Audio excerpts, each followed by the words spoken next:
unang tumatak sa kamalayan ni Sol ay hindi ang sakit, kundi ang pamilyar na tunog. Isang matunog na lagapak. Sinundan ito ng saglit na katahimikan na para bang pati ang hangin ay natigilan. Pagkatapos, ang mahinang pag-ugong sa loob ng kanyang tainga na sinabayan ng kumakalat na init sa kanyang pisngi. Alam na niya ang pakiramdam na iyon. Sanay na siya. Ngunit sa bawat pagkakataon, tila may isang bahagi sa kanyang pagkatao na muling nababasag. Dahan-dahan niyang iminulat ang mga mata. Ang unang bumungad sa kanya ay ang sahig na gawa sa Nara, kumikinang sa ilalim ng dilaw na liwanag mula sa aranyang kristal sa itaas. Napakaganda. Napakalinis. Siya ang nagpakintab niyon kaninang umaga, paikot-ikot, hanggang sa halos makita na niya ang sariling refleksyon, isang anino, isang multo sa loob ng marangyang paraisong ito. Ang Hacienda Buenavista. Sa mga tagalabas, isa itong alamat. Isang pangalan na katumbas ng yaman, kapangyarihan at tradisyon. Mga ektaryang taniman ng kape at tubo na bumubuhay sa buong probinsya. Ang mansyon na nakatayo sa gitna nito ay isang palasyo, puti, malawak, at napapaligiran ng mga hardin na mas masigla pa kaysa sa pangarap ng karamihan. Paraiso, sabi nila. Ngunit para kay Solana Reyes, o Sol gaya ng tawag sa kanya, ang paraisong ito ay isang ginintuang hawla. At sa loob ng hawlang ito, siya ang ibon na matagal nang naputulan ng pakpak. Ano ang tinitingin-tingin mo sa sahig? Pulutin mo iyan. Ang boses ni Chlo Sandoval, matinis at puno ng pagmamataas, ay parang latigo na humampas sa kanyang likod. Napatayo siya ng hindi tuwid, ang mga mata ay nakapako pa rin sa sahig kung saan nagkalat ang mga piraso ng basag na plorera. Isang antigong plorera mula pa sa Europa, kwento sa kanya ng isa sa mga matatandang kasambahay. Ngayon, pira-piraso na lang ito, gaya ng kanyang dignidad. Sa gilid ng kanyang paningin, nakita niya ang mga kaibigan ni Chlo, mga babaeng kasing sosyal at kasing ganda nito, na nagpipigil ng tawa. Ang mga tingin nila ay mga karayom na tumutusok sa kanyang balat. Hala, Chlo, kawawa naman your ano nga ba ulit yan? Alalay, sabi ng isa, sinadyang lakasan ang boses. She's not an alalay, Trina. She's a sampid, pagtatama ni Chlo, at ang salitang iyon ay muling lumagapak, mas masakit pa kaysa sa sampal. Sampid. Kulisap. Isang bagay na dumikit lang, walang sariling halaga. 20 taon na siyang naninirahan sa hacienda. Dito na siya lumaki, sa isang maliit na kwarto sa likod ng kusina, malayo sa mga mararangyang silid sa itaas. Ulila, sabi sa kanya. Kinaawaan daw siya ng yumaong Senora Buenavista at dinala sa mansyon. Ngunit nang pumanaw ang matandang ginang, ang awa ay napalitan ng pang-aapi sa kamay ng nag-iisang apo at tagapagmana, si Chlo. Lumuhod si Sol at sinimulang pulutin ang mga bubog. Bawat piraso ay parang patalim. Hindi niya namalayan na nasugatan na pala ang kanyang daliri. Isang patak ng dugo ang pumatak sa makintab na sahig, maliit at pula, isang mansa sa perpektong lugar. Dalian mo. At siguraduhin mong wala kang iiwang kahit isang piraso, kundi iyang mga kamay mo ang ipangliligis ko sa mga iyan, banta pa ni Chlo bago tumalikod at muling humalakhak kasama ang mga kaibigan. Ang tunog ng kanilang mga takong napapalayo sa marmol na sahig ay parang musika ng kanyang pagkapahiya. Naiwan siyang mag-isa sa malawak na sala. Tanging ang marahan at maingat na tunog ng pagpulot niya sa mga bubog ang maririnig. Nanginginig ang kanyang mga kamay, hindi dahil sa sugat, kundi dahil sa pinipigilang mga hikbi. Ayaw niyang umiyak. Ang pag-iyak ay isang karangyaan na hindi niya kayang bayaran. Ang pag-iyak sa harap nila ay isa lamang dagdag na panggatong sa kanilang kasiyahan. Nang matapos niyang pulutin ang lahat, maingat siyang tumayo, hawak ang duspan na puno ng mga bubog. Puno ng mga pira-pirasong alaala ng isang bagay na dati buo at maganda. Parang siya. Bigla, may naramdaman siyang presensya sa kanyang likuran. Hindi niya ito narinig na dumating. Isang anino ang tumabon sa kanya. Napahigpit ang hawak niya sa duspan, inaasahan ang isa na namang sigaw o insulto.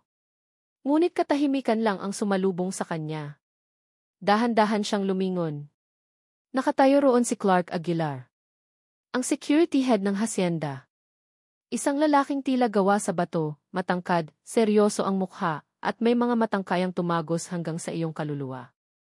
Laging nakasuot ng itim na polo shirt at itim na pantalon, palaging nasa gilid, palaging nagmamasid, palaging tahimik. Halos 1 taon na siya sa hasyenda, ngunit bilang lang sa daliri ang mga pagkakataong narinig niya itong magsalita. Hindi ito nakatingin sa kanya. Ang mga mata nito ay nasa sahig, sa maliit na patak ng kanyang dugo. Pagkatapos, dahan-dahan itong tumingin sa kanyang kamay na may sugat. Walang emosyon sa mukha nito. Walang awa, walang pagkutya. Blanko lang.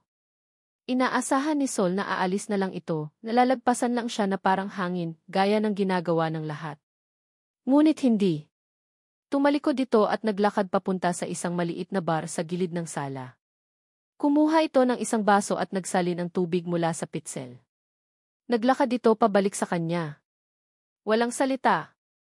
Inabot lang nito ang baso ng tubig. Natigilan si Sol. Tinitigan niya ang baso, pagkatapos ay ang mukha ni Clark. Sa unang pagkakataon, nagtama ang kanilang mga mata ng mas matagal sa 1 segundo. Nakita niya ang isang bagay sa mga mata nito, isang bagay na hindi niya mapangalanan. Hindi awa. Hindi. Isang bagay na mas malalim. Nanginginig ang kamay niyang inabot ang baso. Naglapat ang kanilang mga daliri sa loob lamang ng isang saglit, at isang kakaibang kuryente ang gumapang sa kanyang braso. Uminom siya. Malamig ang tubig, at tila ito ang bumuhay sa kanyang nanlalatang katawan. Salamat, bulong niya, halos hindi marinig. Isang bahagyang tango lang ang isinagot ni Clark. Pagkatapos, gaya ng isang multo, tumalikod na ito at tahimik na naglakad papalayo, nawala sa isang madilim na pasilyo. Naiwan si Sol na nakatayo roon, hawak ang baso ng tubig. Isang simpleng baso ng tubig. Isang simpleng gesture. Ngunit sa mundong puno ng kalupitan at pangmamaliit, ang isang patak ng kabaitan ay parang isang buong karagatan. Isang maliit na liwanag ang sumilip sa madilim niyang mundo. Isang maliit na pag-asa. Hindi niya alam na mula sa itaas, sa maihagdanan, may isang pares ng matang nanlilisik na nakamasid sa buong eksena. Nakita ni Chloe ang lahat. Ang pag-abot ng baso. Ang pagtatama ng mga mata. Ang saglit na paglapat ng mga daliri. Isang ngisi, malamig at mapanganib, ang gumuhit sa mga labi ni Chloe. Isang plano ang nabubuo sa kanyang isipan. Gabi. Ang katahimikan sa mansyon ay nakakabingi. Tanging ang tunog ng ulan na marahang pumapatak sa mga dahon sa labas ang naririnig. Sa kanyang maliit at masikip na silid, nakaupo si Sol sa gilid ng kanyang kama. Ang sugat sa kanyang daliri ay natuyo na, ngunit ang init sa kanyang pisngi ay tila naroon pa rin, isang paalala. Iniisip niya ang nangyari kanina. Ang kahihiyan. Ang sakit. At pagkatapos si Clark. Ang malamig na tubig. Ang titig nito. Isang katanungan ang umikot sa kanyang isipan, bakit? Bakit niya ginawa iyon? Sa mundo niya, ang kabaitan ay isang transaksyon. May kapalit. Ano ang kapalit na hihingi ni Clark? O baka naman may mga tao pa ring mabuti kahit walang dahilan? Ang isiping iyon ay dayuhan sa kanya, ngunit nagdulot ito ng kakaibang init sa kanyang dibdib. Napatingin siya sa maliit na locket na nakasabit sa kanyang lig, nakatago sa ilalim ng kanyang damit. Hugis kalahating araw ito, kupas na at luma. Ito na lang ang tanging bagay na mayroon siya mula sa kanyang pagkabata, isang bagay na hindi galing sa mga Buena Vista. Ang tanging bagay na masasabi niyang tunay na sa kanya. Hinawakan niya ito, gaya ng lagi niyang ginagawa kapag siya inalulungkot o natatakot. Nagbibigay ito sa kanya ng kaunting kapanatagan. Isang mahinang kaluskos mula sa kanyang pinto ang pumutol sa kanyang pag-iisip. Dahan-dahan bumukas ito. Walang katok. Isang anino ang humarang sa liwanag mula sa pasilyo. Kilala niya ang hubog na iyon. Si Chloe. Napatayo si Sol, ang puso niya ibiglang kumabog ng malakas. Anong ginagawa nito rito? Hindi ito kailanman pumapasok sa kanyang silid. Para kay Chloe, ang kwartong ito ay marumi, hindi karapat-dapat tapakan. Isinara ni Chloe ang pinto sa likod niya, at ang kadiliman sa silid ay tila lalong kumapal. Dahan-dahan itong humakbang palapit, ang bawat hakbang ay mabigat at puno ng banta. Walang emosyon ang mukha nito, ngunit ang mga mata nito ay nag-aapoy. Huminto ito sa mismong harap niya, napakalapit na kaya niyang maamoy ang mamahaling pabango nito. Yumuko ito ng bahagya, ang mga labi malapit sa kanyang tainga. Naramdaman ni Sol ang mainit na hininga nito sa kanyang balat, at isang malamig na takot ang gumapang sa kanyang buong katawan. Dahil sa pakikipaglandian mo sa bodyguard ko, bulong ni Chlo, ang bawat salita ay mabagal, malinaw at puno ng lason. Matututo ka ng leksyon na hindi mo makakalimutan. Ang silid ni Clark Aguilar ay kabaligtaran ng karangyaan ng mansyon. Simple. Minimalista. May isang kama, isang maliit na aparador, at isang mesang kahoy kung saan nakapatong ang iisang bagay na may personal na halaga sa kanya. Hindi ito kumikinang. Hindi ito gawa sa ginto o kristal. Isa lamang itong lumang litrato sa isang kupas na frame. Kinuha niya ito.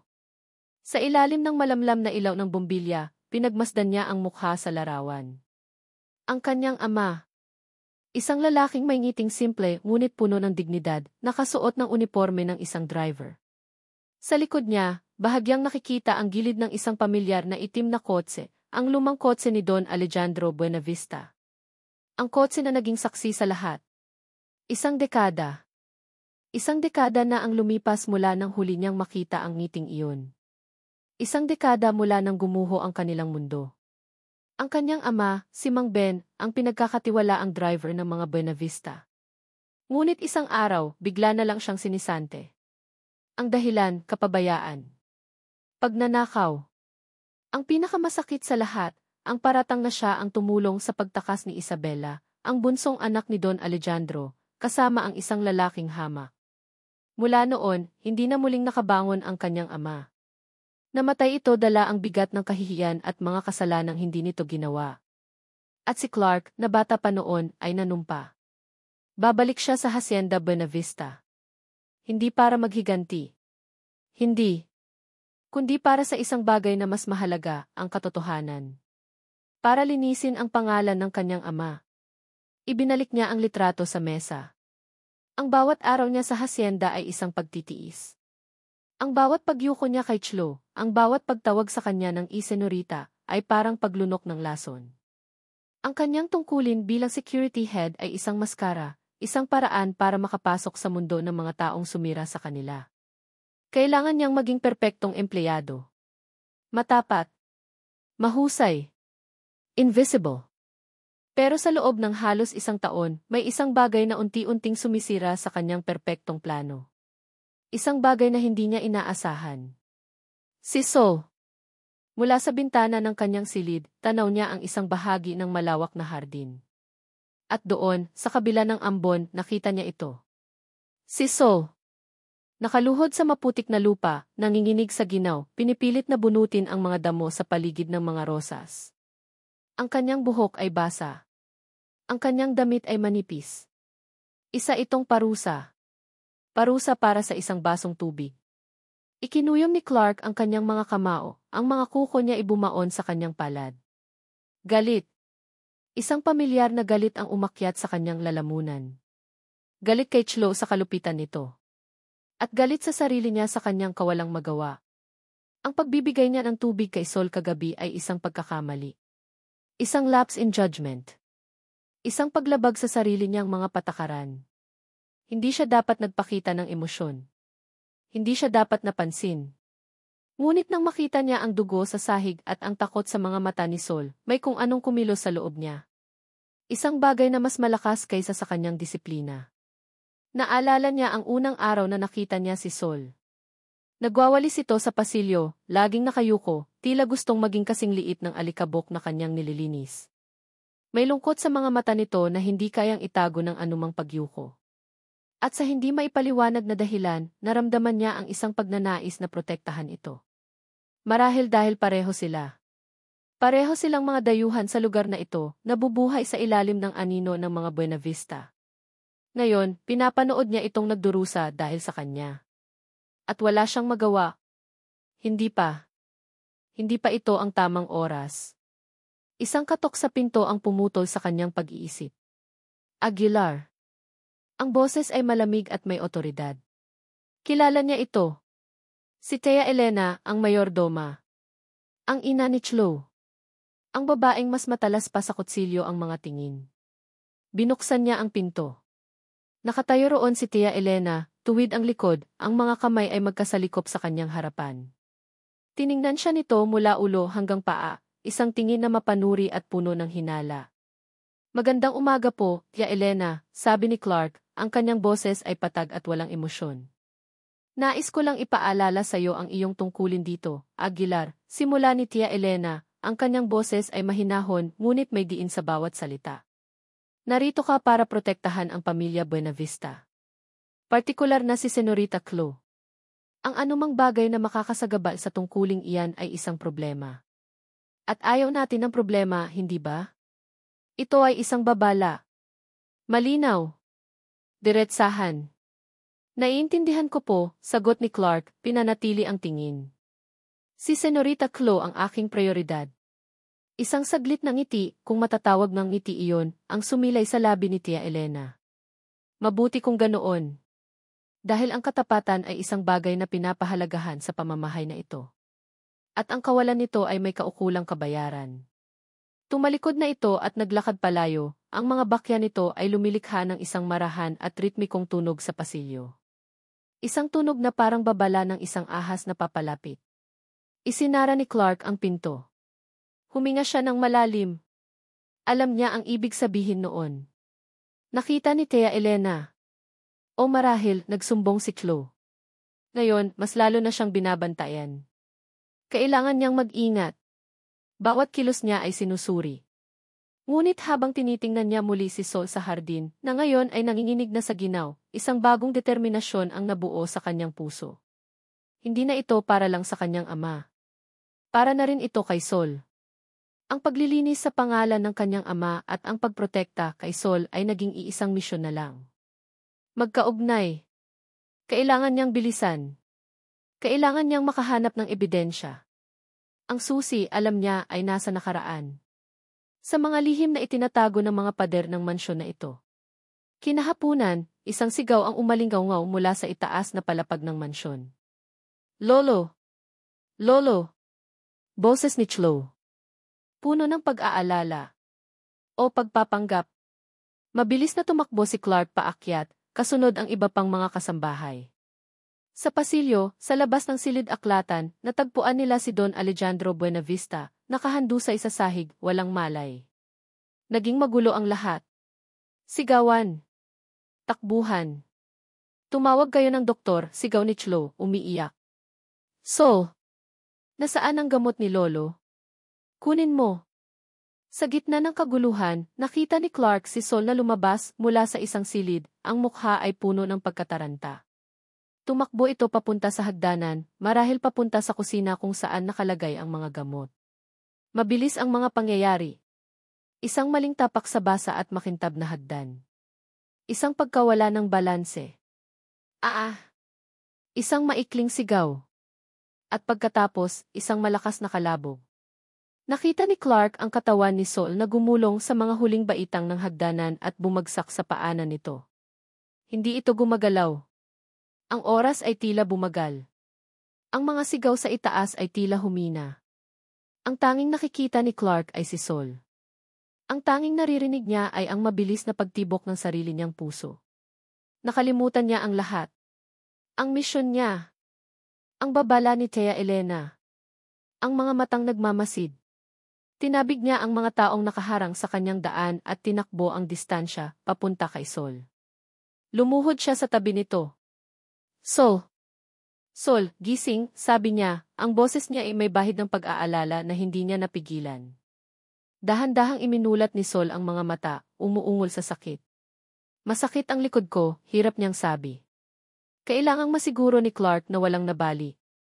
Sa isang iglap, ginawa niya ang isang bagay na magpapabago sa lahat.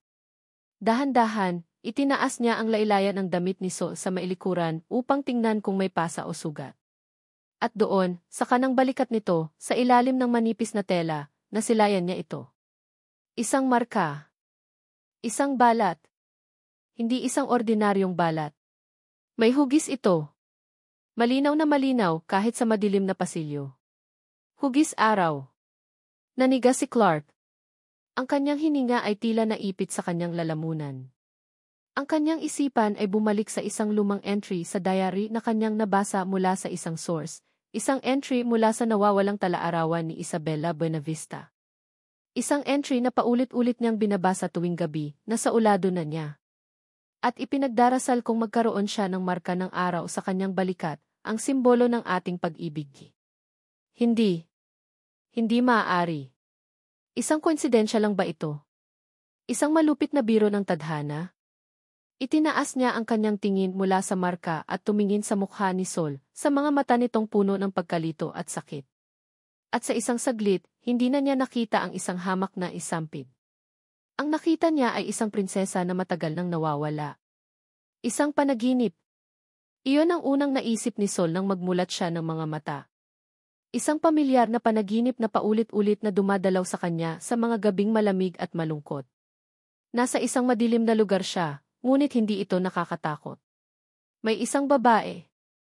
Hindi niya maaninag ang mukha nito, tanging ang malambing na tinig lang nito na kumakanta ng isang oya'i na hindi niya maintindihan. Naramdaman niya ang dahan-dahang paghimas ng kamay nito sa kanyang balikat, isang haplos na puno ng pagmamahal at pangungulila. Anak, bulong ng boses, ikaw ang aking araw. Pagkatapos, tulad ng dati, ang panaginip ay naglaho, iniwan siyang muli sa malamig na katotohanan. Ngunit may kakaiba. Ang kama na kanyang hinihigaan ay malambot. Ang kumot na nakabalot sa kanya ay malinis at mabango. Hindi ito ang kanyang luma at matigas na papag sa masikip niyang silid. At ang sakit na roon pa rin ang kirot sa kanyang likod at ulo, ngunit hindi na kasingtindi ng kanina. Dahan-dahan siyang bumangon. Nilibot niya ng tingin ang silid. Isa itong guest room, maliit kumpara sa mga master suite, ngunit para sa kanya, isa na itong palasyo. May isang bintanang salamin kung saan tanaw ang hardin na ngayon ay binabasa ng hapon na ulan. Paano siya napunta rito? Ang huli niyang natatandaan ay ang kaguluhan. Ang pagbagsak ni Don Alejandro. Ang sigaw ni Chloe. Ang pagmamadali niya sa hagdan. Pagkatapos kadiliman. At isang pamilyar na boses na tumatawag sa kanyang pangalan. Sol. Sol, gising. Si Clark. Isang matandang kasambahay, si Manang Fe, ang pumasok sa silid, may dalang isang bandehado. Sa ibabaw nito ay may isang mangkok ng mainit na sabaw at isang baso ng tubig. Gising ka na pala, Hija, sabi ni Manang Fe, ang kanyang boses ay puno ng pag-aalala. Huwag ka munang masyadong gumalaw. Malakas ang pagkakabagsak mo. Mabuti na lang at walang nabali. Manang Fe, anong nangyari?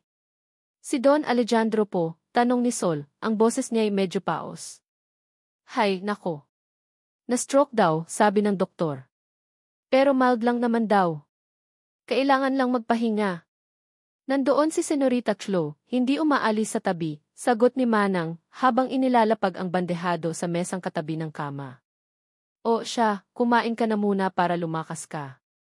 Salamat po, Manang. Pero sino po ang nagdala sa akin dito? Nag-aalangang tanong ni Sol. Ngumiti ng bahagya si Manang Fe. Sino pa ba?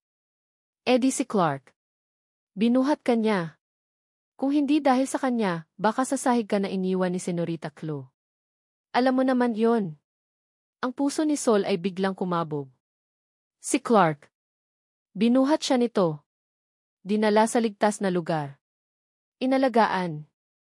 Ang seryoso at tila walang pakialam na security head ay muling nagpakita ng kabaitan sa kanya. 2 beses sa loob ng 2 araw.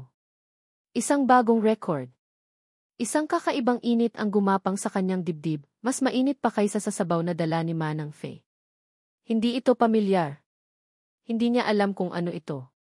Ngunit hindi ito masama. Nang makaalis na si Manang Fe, sinubukan niyang kumain. Bawat subo ng mainit na sabaw ay tila nagbibigay ng lakas sa kanyang nanlalambot na katawan. Habang kumakain, ang kanyang isipan ay lumilipad pabalik kay Clark.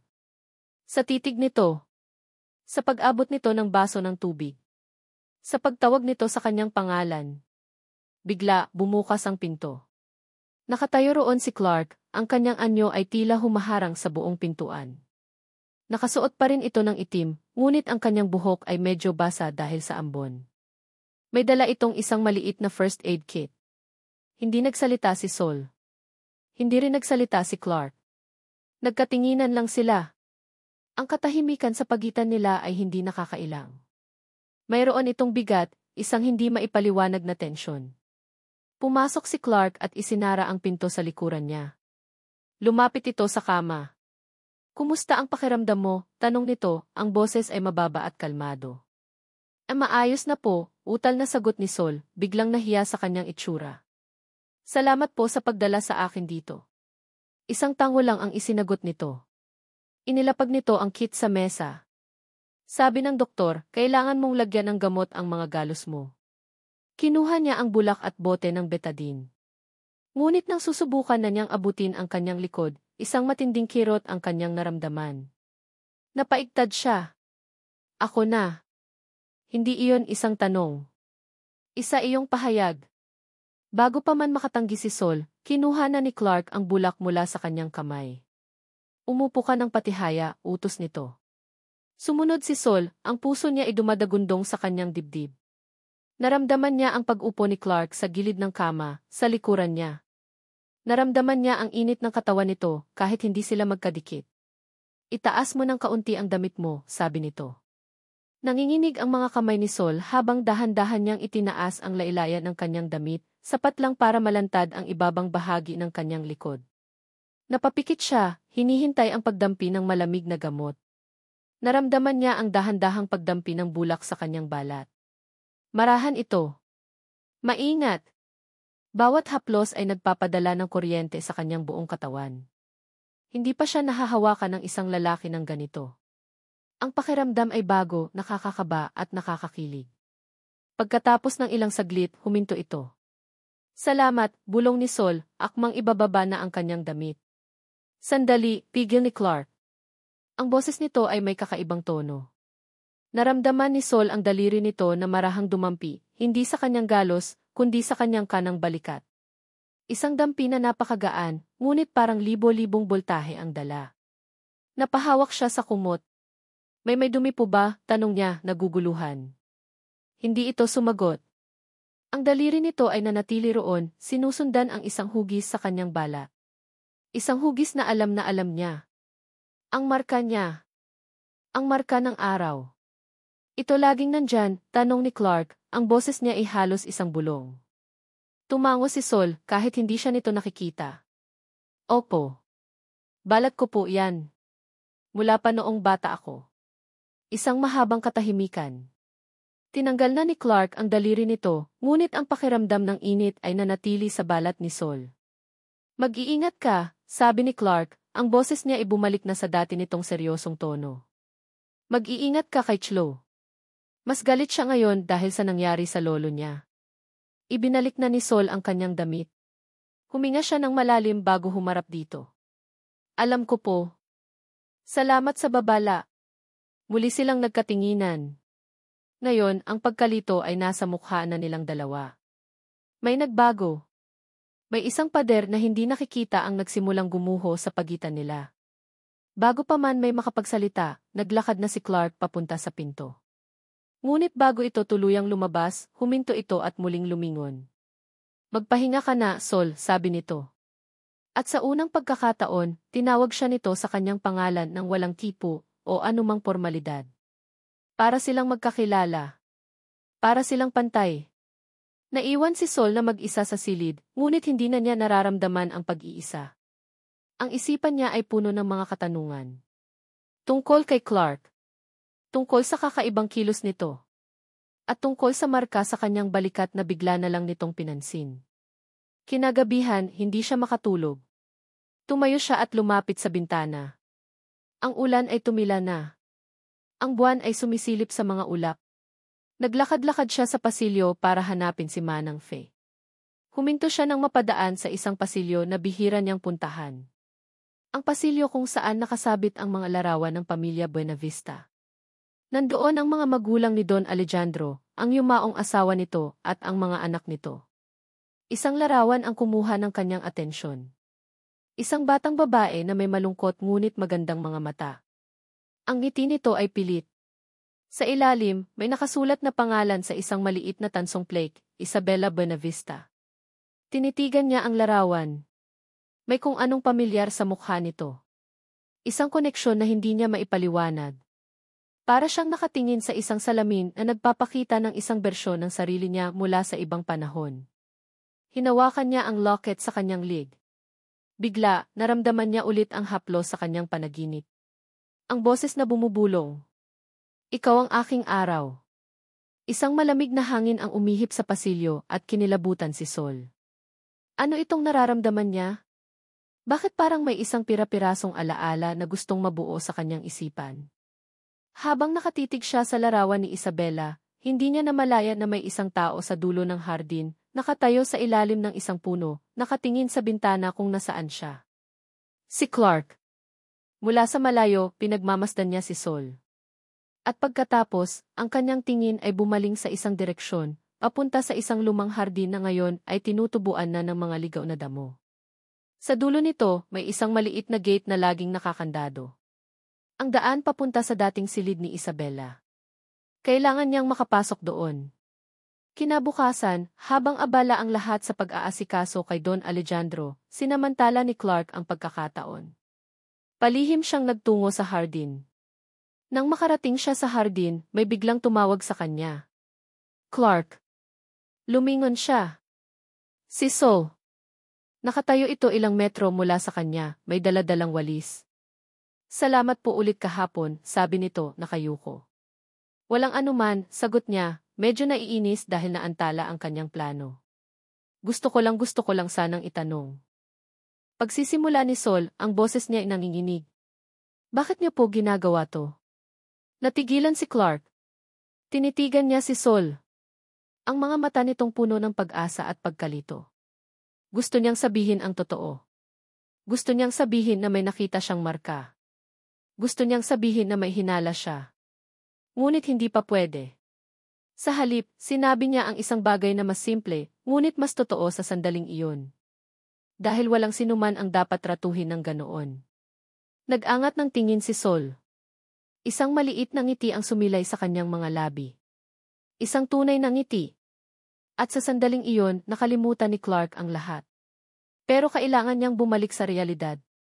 Kailangan ko nang umalis, sabi niya. Habang naglalakad siya palayo, narinig niya ang mahinang boses ni Sol. Mag-iingat po kayo.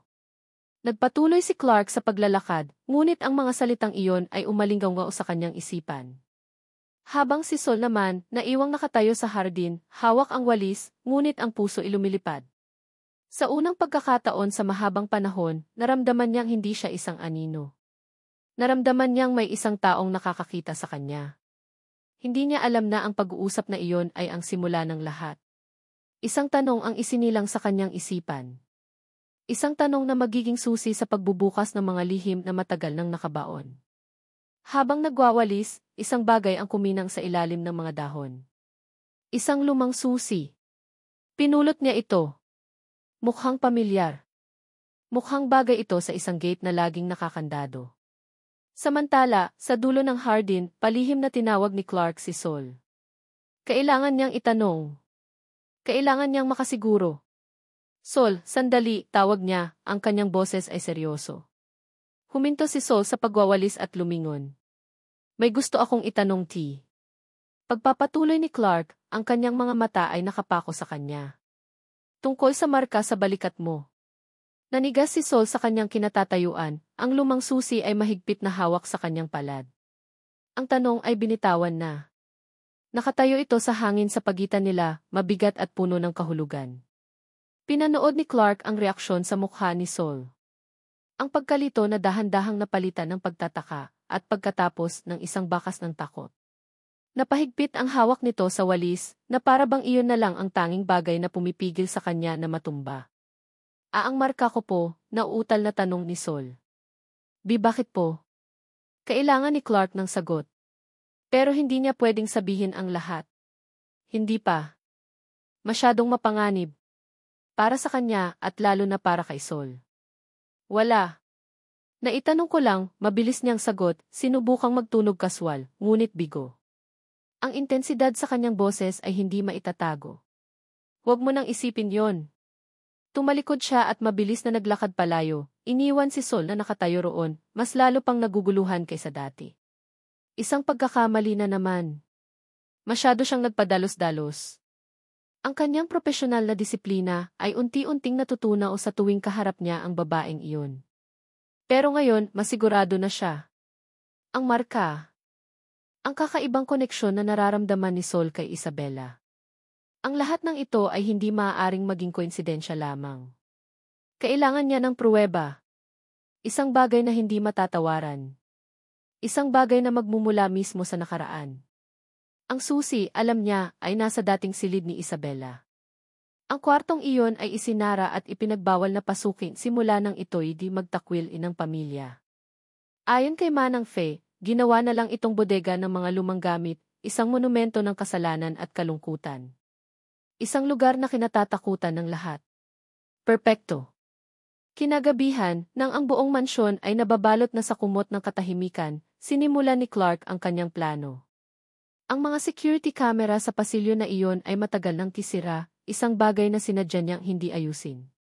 Ang mga gwardiya ay nasa kani-kanilang pwesto, malayo sa abandonadong wing ng mansyon. Tahimik siyang naglakad sa madilim na pasilyo, ang tanging dala niya ay isang maliit na flashlight. Ang hangin dito ay tila mas malamig.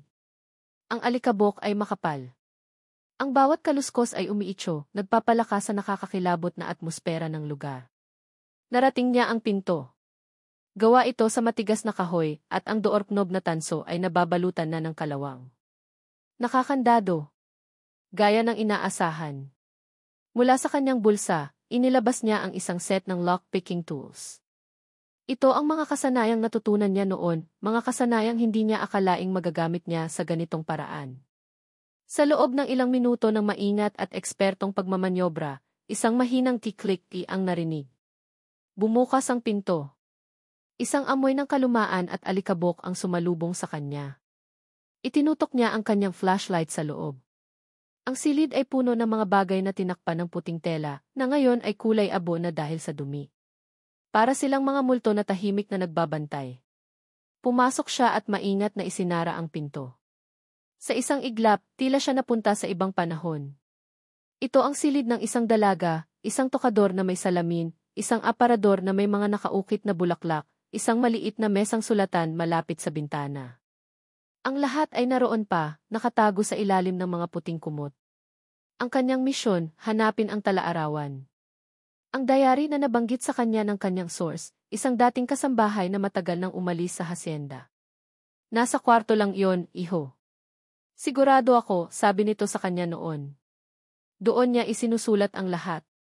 Sinimulan niya ang paghahanap. Maingat niyang inangat ang mga takip sa bawat muebles. Tiningnan niya ang mga drawer ng tokador, puro mga lumang suklay at bote ng pabango na wala ng laman. Binuksan niya ang aparador, ilang mga bestida na kupas na ang kulay. Lumapit siya sa mesang sulatan. May mga tuyong tinta sa ibabaw nito. Binuksan niya ang mga drawer. Mga lumang papel. Mga panulat. Wala. Nagsimula na siyang mainip. Paano kung wala na rito? Paano kung itinapon na? Paano kung nagkamali lang ang source niya? Napaupo siya sa isang maliit na upuan, ang sinag ng kanyang flashlight ay gumagala sa sahig. Tumama ito sa isang bagay sa ilalim ng kama. Isang malaking bowl na gawa sa kahoy. Isang bowl de guerra. Mabilis siyang lumapit at sinubukang buksan ito. Nakakandado rin. Pero mas matibay ang kandado nito. Ginamit niya ulit ang kanyang mga gamit. Mas matagal ngayon. Ang pawis ay nagsimulang mamuo sa kanyang noo. Ang bawat tunog ng metal sa metal ay parang isang sigaw sa katahimikan ng gabi. Pagkatapos ng tila walang katapusang paghihintay, isa pang key-click. Bumukas. Dahan-dahan niyang itinaas ang mabigat na takip. Ang amoy ng lumang papel at lavender ang sumalubong sa kanya. Sa loob, naroon ang mga gamit ng isang dalaga. Mga libro ng tula. Mga tuyong bulaklak. Mga sulat na nakatali ng laso. At sa ilalim ng lahat ng iyon, nakita niya ito. Isang maliit na kwaderno na nababalutan ng kulay asul na katad. Simple lang ito, walang pangalan sa pabalat. Ngunit alam ni Clark na ito na iyon. Kinuha niya ito. Ang mga daliri niya ibahagyang nanginginig. Ito ang maaaring maglaman ng mga sagot sa lahat ng kanyang katanungan. Ito ang maaaring magbigay hustisya sa kanyang ama. Umupo siya sa sahig, isinandal ang likod sa kama, at itinutok ang flashlight sa unang pahina. Ang sulat kamay ay pino at pambabae. Mahal kong talaarawan. Sinimulan niyang basahin. Sa una, ang mga entry ay tungkol sa mga pangarap ng isang dalaga. Ang kanyang pagkahilig sa pagpipinta. Ang kanyang kalungkutan sa pagiging isang Buena Vista na laging may inaasahan ang lahat.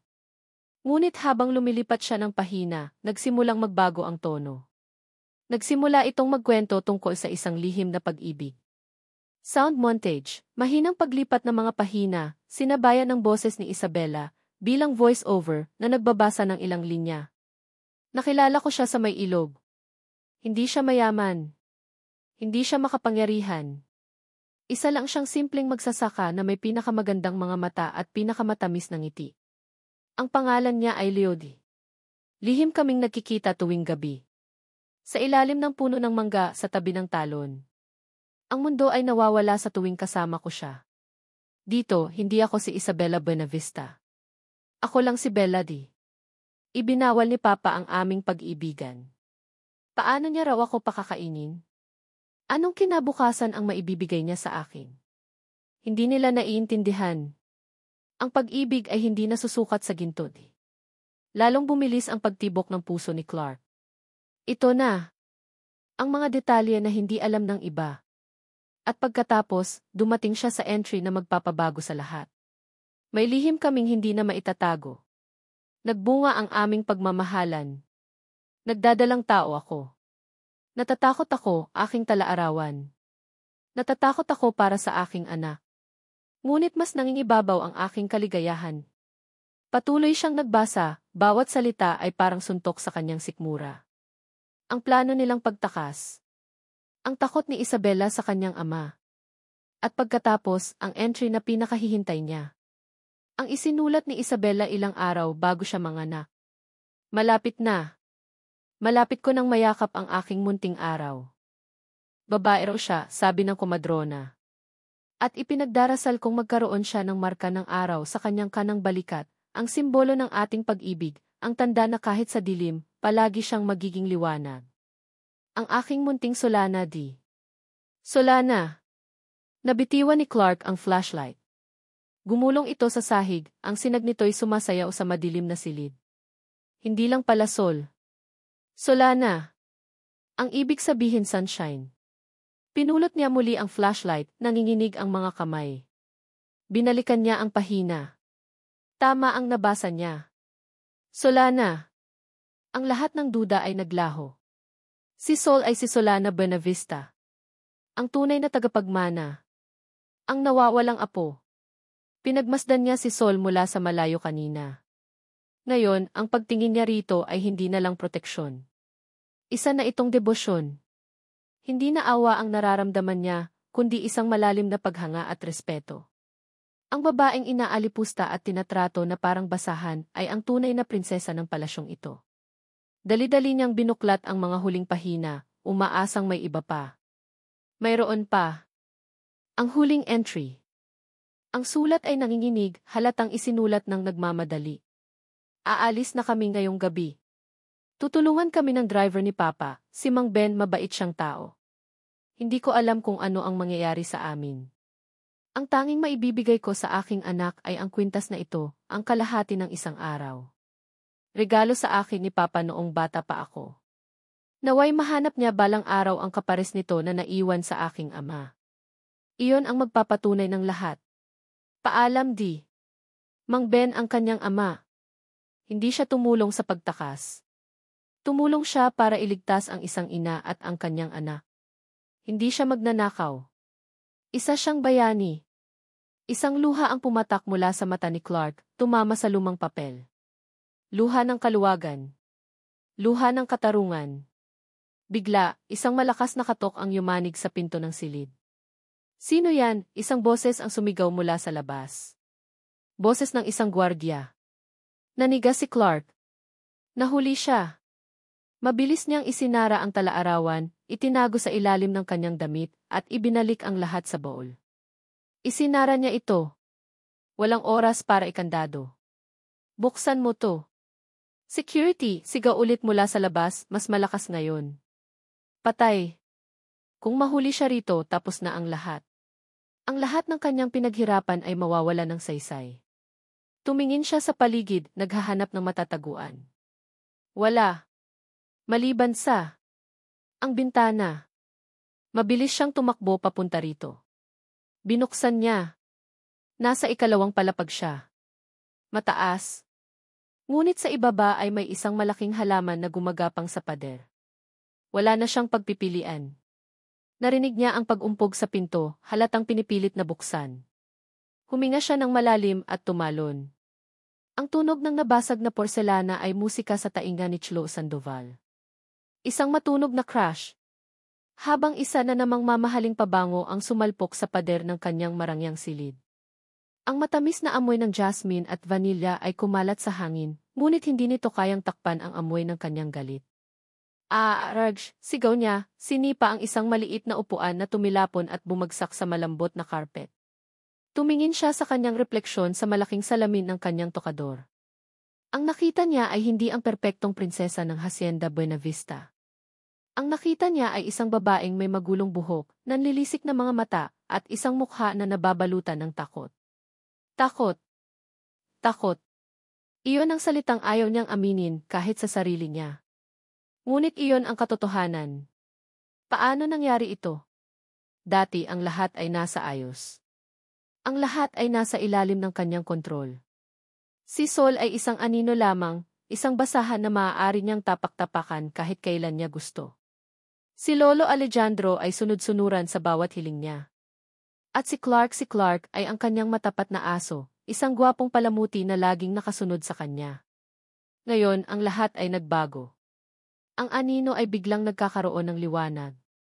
Ang basahan ay biglang nagkakaroon ng boses. At ang aso niya ay tila nakahanap na ng bagong amo. Ang mga imahe ay paulit-ulit na naglalaro sa kanyang isipan, parang sirang plaka. Si Clark na nag-abot ng tubig kay Sol. Si Clark na bumuhat kay Sol. Si Clark na tumingin kay Sol na may isang bagay sa mga mata nito, isang bagay na hindi niya kailanman nakita na ipinukol nito sa kanya. Isang titig na hindi para sa isang amo, kundi para sa isang babae. At ang marka. Ang walang kwentang marka sa balikat ng babaeng iyon. Bakit biglang naging interesado si Clark doon? Ano ang mayroon sa markang iyon? Isang malamig na kaba ang gumapang sa kanyang sikmura. Ang lahat ng ito ay nagsimula nang dumating si Clark. Ang lalaking iyon. May dala siyang panganib. Hindi, bulong ni Chlo sa kanyang refleksyon. Hindi ko hahayaang sirain nila ang lahat. Hindi ko hahayaang agawin nila ang kung anong akin. Ang kanyang yaman, ang kanyang posisyon, ang kanyang pangalan, ito ang kanyang buhay. Ang bumalik sa dati. Ang bumalik sa kahirapan. Hindi. Mas gugustuhin pa niyang mamatay. Isang alaala ang biglang pumasok sa kanyang isipan. Bata pa siya noon, mga 10 taong gulang. Umiiyak siya dahil tinukso siya sa eskwelahan. Tinawag siyang ampon, isang batang galing sa wala. Sound of a gentle slap, startling but not brutal. Tumigil ka sa pag-iyak na parang kawawa, sabi ng boses ng kanyang ina, si Elena. Hindi ito galit. Malamig lang. Kalkulado. Ang mga Buenavista ay hindi nagmumukhang kaawa-awa. Umiyak ka kung kinakailangan pero dapat maganda ka pa rin. Ang mga luha mo ay sandata, Chlo, hindi kahinaan. Gamitin mo yan. Hinawakan ni Elena ang kanyang baba at itinaas ang kanyang mukha. Tinitigan siya nito sa mata. Tandaan mo, anak. Sa mundong ito, kumakain o kinakain ka. At tayo ang kakain. Hindi tayo babalik sa wala. Naintindihan mo? Naintindihan niya. Ang leksyong iyon ay tumatak sa kanyang puso na parang bakal na pinainit sa apoy. Ang isang mahinang katok sa pinto ang pumutol sa kanyang pag-iisip. Chlo, anak. Ang boses ng kanyang ina. Pumasok si Tia Elena, ang kanyang mukha ay kalmado gaya ng dati, kahit na ang silid ay parang dinaanan ng bagyo. Tiningnan niya ang mga basag na bote sa sahig, pagkatapos ay ang nagwawalang anyo ni Chlo. Hindi siya nagalit. Isang buntong hininga lang ang pinakawalan niya, puno ng pagkadismaya. Nagwawala ka na naman, sabi ni Elena, isinara ang pinto sa likuran niya. Hindi iyan ang solusyon. Inay. Hindi niyo ba nakikita, halos pasigaw na sabi ni Chlo, ang kanyang boses ay nanginginig sa pinaghalong galit at takot. Si Clark, may binabalak siya. At yung babaeng iyon. Palapit na sila ng palapit sa katotohanan. Nahahalata na nila. Huminahon ka, sabi ni Elena, ang kanyang boses ay biglang naging matalas, sapat na para patigilin si Chloe. Lumapit ito at hinawakan ang magkabilang balikat ng anak. Ang pagpapanik ay para sa mga talunan. Tayo ba ay talunan? Umiling si Chloe, ang mga luha ay nagsisimula ng mamuo sa kanyang mga mata. Hindi, inay. Pero, walang pero-pero, putol ni Elena. Alam ko. Matagal ko nang napapansin ang mga kilos ni Aguilar. Masyado siyang matanong. Masyado siyang mapagmasid. At ang interes niya kay Solana hindi iyon normal. Ginamit ni Elena ang tunay na pangalan ni Sol. Solana. Isang pangalan na kinamumuhian ni Chloe. Kailangan nating gumawa ng paraan, inay. Kailangan nating paalisin si Clark. At si Sol kailangan na niyang mawala. Tuluyan. Isang malamig na ngiti ang gumuhit sa mga labi ni Elena. Nasa isip ko na yan, anak. Ang kailangan lang natin ay tamang tiempo.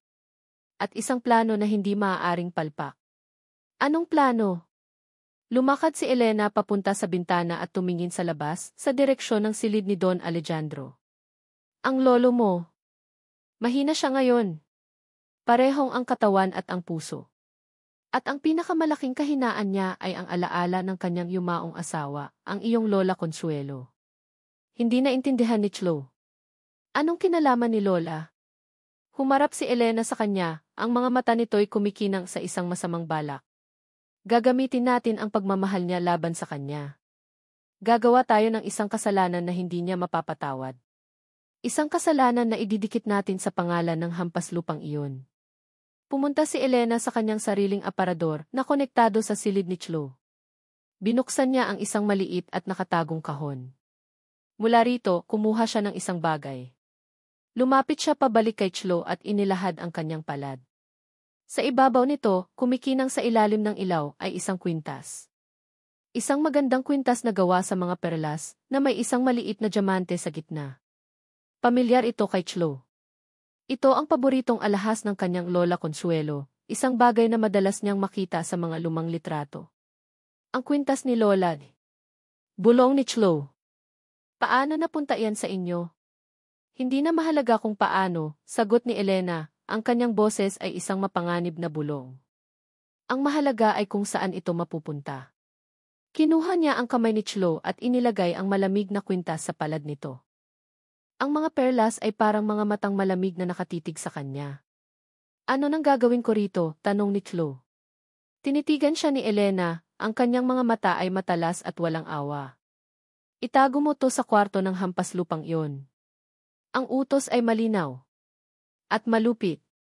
Linisin mo ang lumang bodega sa kanlurang bahagi ng mansyon, sabi ni Tia Elena kaninang umaga, ang kanyang boses ay kasing lamig ng hangin sa madaling araw. At dalhin mo na rin doon ang mga basura mo mula sa guest room. Ang salitang i-basura ay tumama kay Sol na parang sampal. Ang guest room. Ang 2 araw na iyon ay parang isang panaginip, isang malambot na kama, isang malinis na silid, isang panandali ang pagtakas mula sa kanyang realidad. Ngayon tapos na ang panaginip. Gising na siya at ibinabalik na naman siya sa kanyang kulungan. Narito siya ngayon sa bodega. Isang silid na amoy luma, alikabok at mga bagay na kinalimutan na. Ang tanging liwanag ay nagmumula sa isang maliit at maruming bintana. Habang nag-aayos siya, pinipilit niyang huwag isipin ang mga nangyari. Ngunit ang mga tanong ay patuloy na bumabalik. Bakit ganoon na lang ang interes ni Clark sa marka sa kanyang balikat? Ang tanong na iyon ay parang isang maliit na batong itinapon sa isang tahimik na lawa. Ang mga alon nito ay unti-unting lumalaki, ginugulo ang lahat ng kanyang nakasanayan. Dati, tanggap na niya ang kanyang kapalaran. Isa siyang sampid, isang anino. Ngunit ang mga kilos ni Clark, ang kanyang mga titig, ang kanyang mga tanong binibigyan siya nito ng isang bagay na matagal nang patay sa loob niya, pag-usisa. Sa isang sulok ng bodega, nakatambak ang mga gamit na pinalipat sa kanya. Ang kanyang manipis na kumot, ang kanyang ilang pirasong damit. At sa ilalim ng mga ito, nakita niya ito. Isang maliit na kahon na gawa sa karton, luma na at malapit ng masira. Kinilabutan siya. Ang kahong ito. Ito ang nag-iisang bagay na dala niya nang dumating siya sa hasyenda mula sa ampunan. Dati, nakatago ito sa ilalim ng kanyang papag. Ngunit sa isa sa mga pag-aaway nila ni Chlo, itinapon ito ng dalaga, at inakala ni Sol na tuluyan na itong nawala. Dahan-dahan niyang kinuha ang kahon. Ang alikabok ay makapal. May nakasulat pa sa gilid, halos hindi na mabasa, Bahay Kalinga Orphanage. Dinala niya ito sa may bintana, kung saan may kaunting liwanag. Umupo siya sa sahig na maalikabok at maingat na binuksan ang takip. Isang alon ng nostalgia, malabo at malungkot ang bumalot sa kanya. Sa loob, naroon ang mga piraso ng isang buhay na hindi na niya matandaan. Isang kupas na litrato ng mga batang nakangiti, hindi niya alam kung nasaan siya roon. Isang maliit na laruang kabayo na gawa sa kahoy, putol na ang isang paa. Isang puting kamiseta na ngayon ay kulay kape na, may borda ng isang maliit na araw sa dibdib. Ang kanyang pagkabata. Isang kahon ng mga tanong na walang sagot. Naluha siya. Hindi dahil sa lungkot, kundi dahil sa pakiramdam ng pagiging dayuhan kahit sa sarili niyang nakaraan. Nang aalisin na niya ang mga gamit, may naramdaman siyang isang matigas na bagay sa ilalim ng kahon, nakabalot sa isang maliit at maruming piraso ng tela. Kinuha niya ito. Maingat niyang inalis ang pagkakatali. Kumislap ito ng bahagya sa sinag ng araw. Isang kwintas. Hindi ito maganda. Hindi ito gawa sa ginto. Tanso lang at kupas na. Ang palawit nito ay kakaiba, hugis kalahating araw na may mga guhit na sinag sa gilid. Simple lang ito, ngunit sa sandaling mahawakan niya ito, isang kakaibang pakiramdam ang dumaloy sa kanyang mga ugat. Pamilyar. Para itong isang nawawalang piraso ng kanyang pagkatao na sa wakas ay bumalik. Isinara niya ang kanyang palad, mahigpit na hawak ang kwintas. Sa lahat ng bagay sa mundo, ito ang masasabi niyang tunay na sa kanya. Isang ideya ang pumasok sa kanyang isipan. Isang maliit na pagrebelde. Kinuha niya ang kwintas at isinuot sa kanyang lid. Ang malamig na metal ay dumampi sa kanyang balat. Itinago niya ito sa ilalim ng kanyang damit. Isang lihim. Ang kanyang munting lihim. Tumayo siya, pakiramdam niya ay medyo gumaan ang kanyang loob. Nagpasya siyang lumabas sandali para magpahangin. Naglakad siya sa pasilyo, ang kanyang mga tsinelas ay halos walang ingay sa sahig na semento. Napadaan siya sa isang malaking salamin na pampalamuti sa dingding. Huminto siya. Tinitigan niya ang kanyang refleksyon. Isang payat na babae na may malungkot na mga mata. Ngunit ngayon, may bago. May isang bagay na nakasabit sa kanyang leg. Dahan-dahan, inilabas niya ang kwintas mula sa ilalim ng kanyang damit. Pinagmasdan niya ito sa salamin. Ang kalahating araw. Hindi niya alam kung bakit, ngunit ang kanyang kanang kamay ay kusa na lang umakyat patungo sa kanyang balikat. Hinawi niya ang lailayan ng kanyang damit, sapat lang para makita ang marka na laging naroon. Ang kanyang balat na hugis araw. Tinitigan niya ang kanyang refleksyon. Ang kalahating araw na kwintas sa kanyang dibdib at ang buong araw na marka sa kanyang balikat. Sa unang pagkakataon, nakita niya ang koneksyon. Hindi bilang isang katotohanan, kundi bilang isang bulong, isang malayong posibilidad na hindi niya maintindihan. Bakit pareho? Bakit araw? So, isang boses ang bumasag sa kanyang pag-iisip. Isang boses na nagpatigil sa pagtibok ng kanyang puso. Napaayos siya ng tayo, mabilis na ibinalik sa ilalim ng damit ang kwintas. Lumingon siya. Nakatayo sa dulo ng pasilyo si Clark. Ang presensya nito ay laging mabigat, laging puno ng otoridad. Ngunit ngayon, ang mga mata nito ay may ibang ipinapahiwatig. Naglakad ito palapit. Bawat hakbang ay tila pinabagal ng tadhana. Hindi tumitingin si Clark sa kanyang mga mata. Ang kanyang tingin ay nakapako sa isang bagay. Sa leeg niya. Sumunod ang tingin ni Sol. Nakalabas pa pala ng kaunti ang kadena ng kwintas. Huminto si Clark sa harap niya. Napakalapit. Muli, naramdaman ni Sol ang kakaibang kaba, ang pagbilis ng kanyang hininga. Itinaas ni Clark ang kanyang kamay, dahan-dahan, na para bang nag-aalangan. Akala ni Sol ay hahawakan nito ang kanyang mukha. Ngunit ang mga daliri nito ay lumampas, at marahang hinawakan ang manipis na kadena ng kanyang kwintas. Isang kidlat na kuryente ang gumapang sa balat ni Sol. Ang init mula sa daliri ni Clark ay tila tumagos hanggang sa kanyang kaluluwa. Saan mo nakuha yan? Tanong ni Clark. Ang kanyang boses ay isang mahinang bulong, puno ng isang emosyon na hindi pa naririnig ni Sol mula sa kanya. Pagkagulat. Pag-asa. Hindi makapagsalita si Sol. Ang kanyang lalamunan ay tila natuyo. Itinuro na lang niya ang direksyon ng bodega. Isa sa mga lumakong gamit. Galing pa sa ampunan. Ang mga mata ni Clark ay pumikit ng mariin na para bang may isang bagay na nabuo sa kanyang isipan, isang bagay na napakalaki at napakabigat. Muli siyang tumingin sa kwintas, pagkatapos ay sa mga mata ni Sol. Ang titig nito ay matindi na para bang binabasa nito ang bawat lihim ng kanyang pagkatao. Sol, kailangan nating mag-usap. Magnanakaw. Magnanakaw. Isang matinis at galit na sigaw ang pumunit sa katahimikan.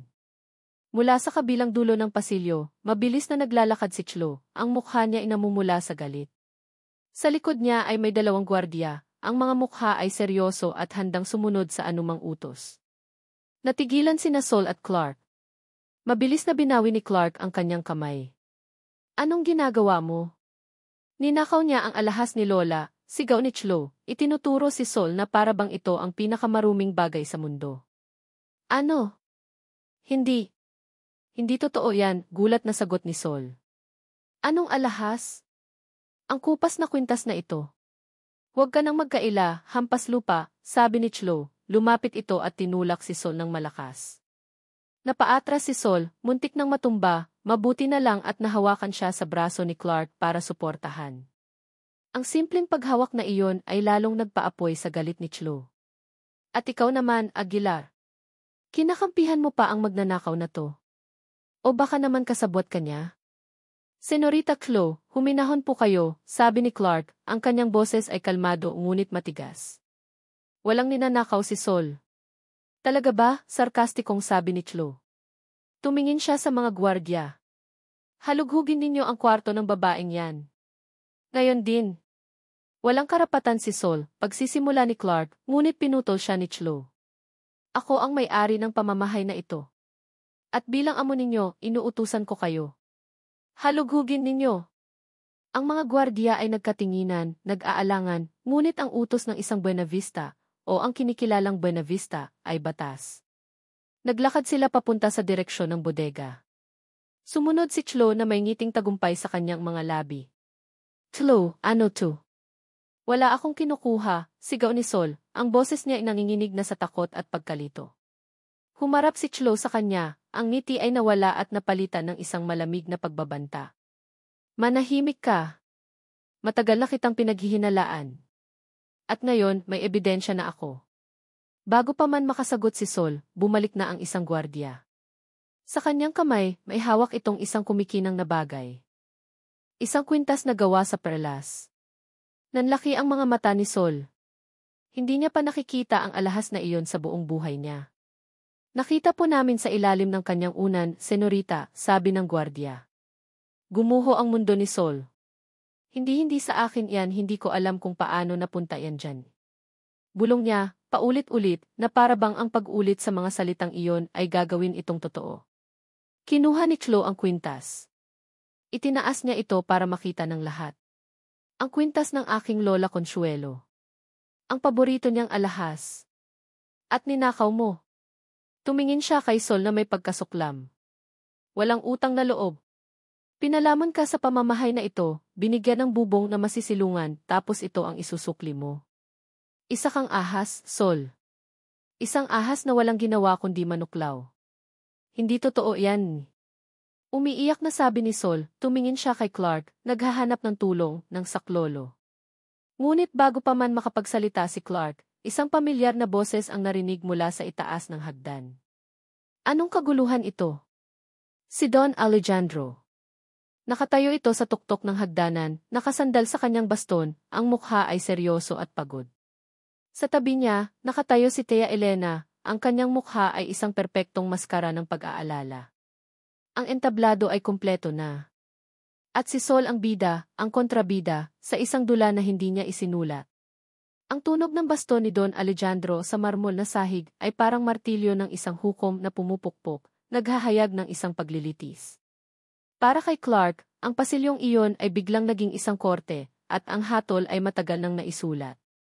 Nakita niya ang lahat na parang isang dula na pinag-ensayuhang mabuti. Ang eksaktong sandali ng pagdating ni Don Alejandro. Ang perpektong pag-arte ni Chlo. At si Sol, ang kawawang biktima na walang kamalay-malay na siya ang isasalang sa bitayan. Isang patibong. Napakatalino. Napakabilis. Napakalinis. Lolo. Tumakbo si Chlo paakyat ng hagdan, ang mga luhay umaagos sa kanyang pisngi na parang ulan. Ngunit nakita ni Clark ang hindi nakikita ng iba, ang panandaliang ngiti ng tagumpay sa mga labi nito bago ito tuluyang humagulgol. Ipinakita nito ang kwintas kay Don Alejandro. Lolo, tingnan niyo po ang ginawa niya, sabi ni Chlo, ang kanyang boses ay basag sa pag-iyak. Ninakaw niya ang kwintas ni Lola Consuelo. Ang alaala niyo sa kanya. Ang pangalan ni Lola Consuelo. Iyon ang bala. At tumama ito ng diretso sa puso ng matanda. Nanlaki ang mga mata ni Don Alejandro. Kinuha niya ang kwintas, ang kanyang mga kamay ay nanginginig. Pinagmasdan niya ito na para bang isa itong multo mula sa nakaraan. Ang kanyang mukha, na kanina ipagod lang, ay biglang nabalutan ng galit at sakit. Isang malalim na sakit na nag-ugat sa alaala. Sa paanan ng hagdanan, gumuho ang mundo ni Sol. Hindi po totoo yan, Lolo. Maniwala po kayo, sigaw niya, ang kanyang boses ay halos hindi na marinig dahil sa pag-iyak. Hindi ko po alam kung paano napunta yan sa mga gamit ko. Ngunit ang mga salita niya ay parang hangin lamang na dumaan. Ang mga mata ng Don ay nakapako sa kwintas. Tumingin si Clark kay Tia Elena na nakatayo sa likod ni Don Alejandro. Ang mukha nito ay isang perpektong larawan ng pagkadismaya at kalungkutan. Ngunit ang mga mata nito, nang magtama ang kanilang mga paningin sa isang saglit, ay malamig. Nagbabaga sa tagumpay. Siya ang ahas. Hindi na kaya ni Clark na manahimik lang. Hindi na ito tungkol sa kanyang misyon. Ito ay tungkol sa katarungan. Ito ay tungkol kay Solana. Huminga siya ng malalim at humakbang pasulong. Ang bawat peres ng mata sa pasilyo ay napunta sa kanya. Don Alejandro, sabi niya, ang kanyang boses ay magalang ngunit matatag.